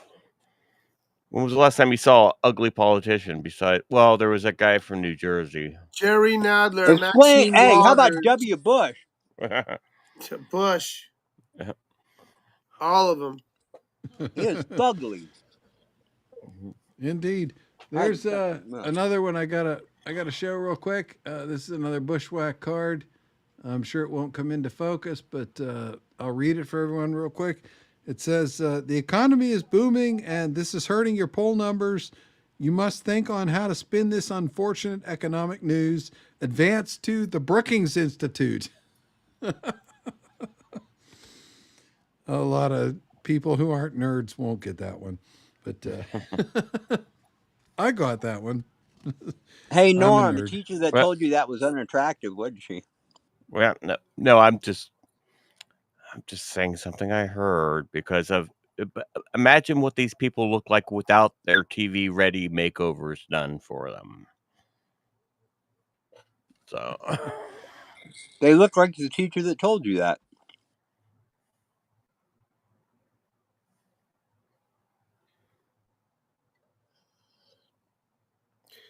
All right. so Laura Dora said, "Rich Uncle Pennybags." Wasn't that like Scrooge McDuck? Right. Yeah, Scrooge McDuck. I think you're right. Or one of those. I don't know. No, that was Flint Heart Glomgold. That was Scrooge McDuck's arch enemy.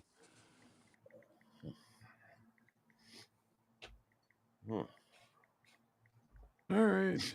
Well, my monitor PC just blew up, so I'm not Wow. seeing where So we are or whether Zoso is live or Well- who to send us to. So He's not live yet, but I just want to say something real quick.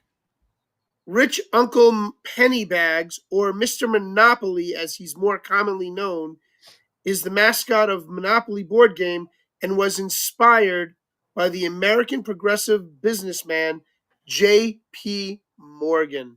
Yep. Yeah. That I didn't know. But and Chase actually, I believe. Okay, there was J.P. Morgan came later than Chase. Chase was J.P. Morgan bought Chase. Our Chase bought J.P. Morgan, but Chase historically, I believe that was Lincoln's treasurer. When during Reformation, Chase was the treasurer. Salmon B. Chase, which there are only 3 non-presidents printed on U.S. billed currency. One of them is Ben Benjamin Franklin, Franklin. Yep. and the other one is a vice president, $10 bill, Hamilton, and the other one was, I believe it was like, this is a while back, so like they had like a $1,000 bill or some ridiculous amount, and that was Salmon B. Chase, who was the treasurer of Lincoln, I believe, when after the Civil War, there was a big problem with counterfeit currency because there was the Confederate currency. We had a big problem with currency after the federal. That was part of the whole Reformation and all that stuff. I don't even want to get into that. It's an interesting subject. Well, I understand that DJT is now going to put himself on the digital currency, so that you'll be able to acquire his digital signature and his digital image on digital currency, Yeah, Bitcoin styled currency. but he's a president, and most of the time in currency, it's a leader of a country, and He we wants to have. do away. He wants to do away with the Fed, so that Yep. would then, in fact, do away with our current form of physical currency, and new currency would be issued like they just did in Peru about 10, 12 years ago.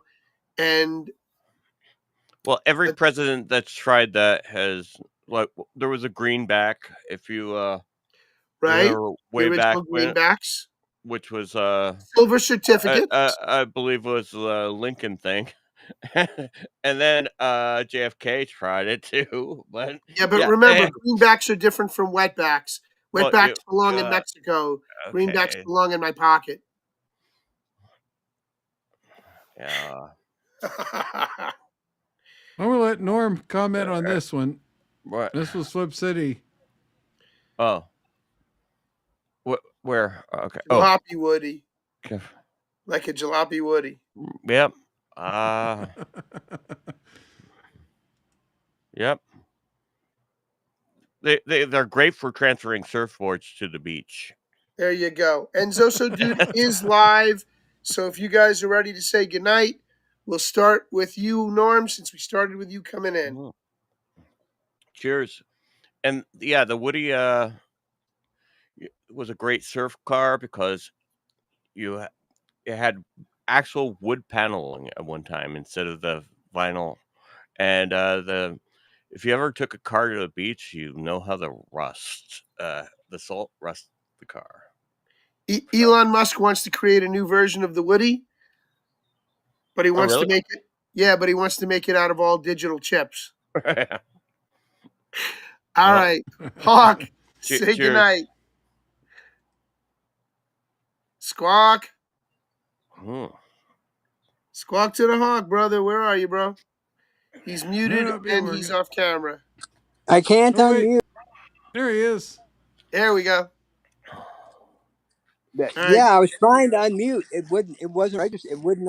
I've been here screaming, "Shut up, Norm," and it wouldn't unmute. That's funny. That's what you get for a mobile good night, device. y'all. See you next week. Cosmic. I'll see you when I'm looking at you.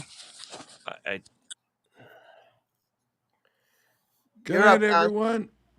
Thanks for coming.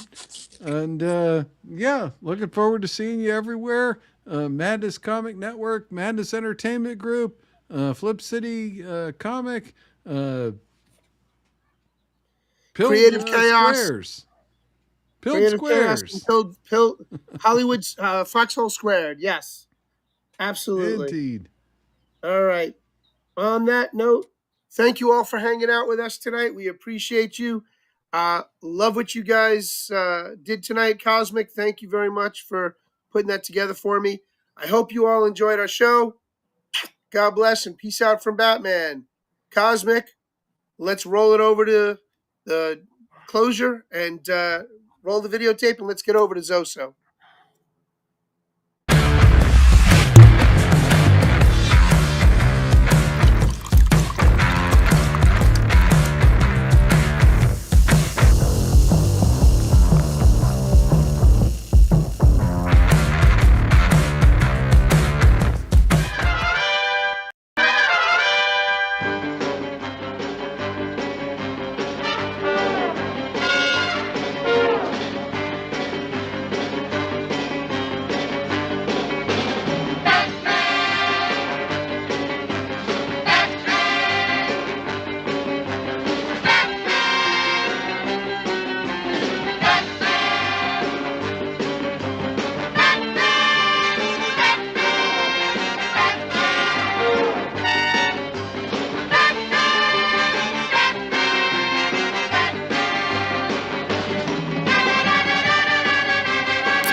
Folks, time to call a night.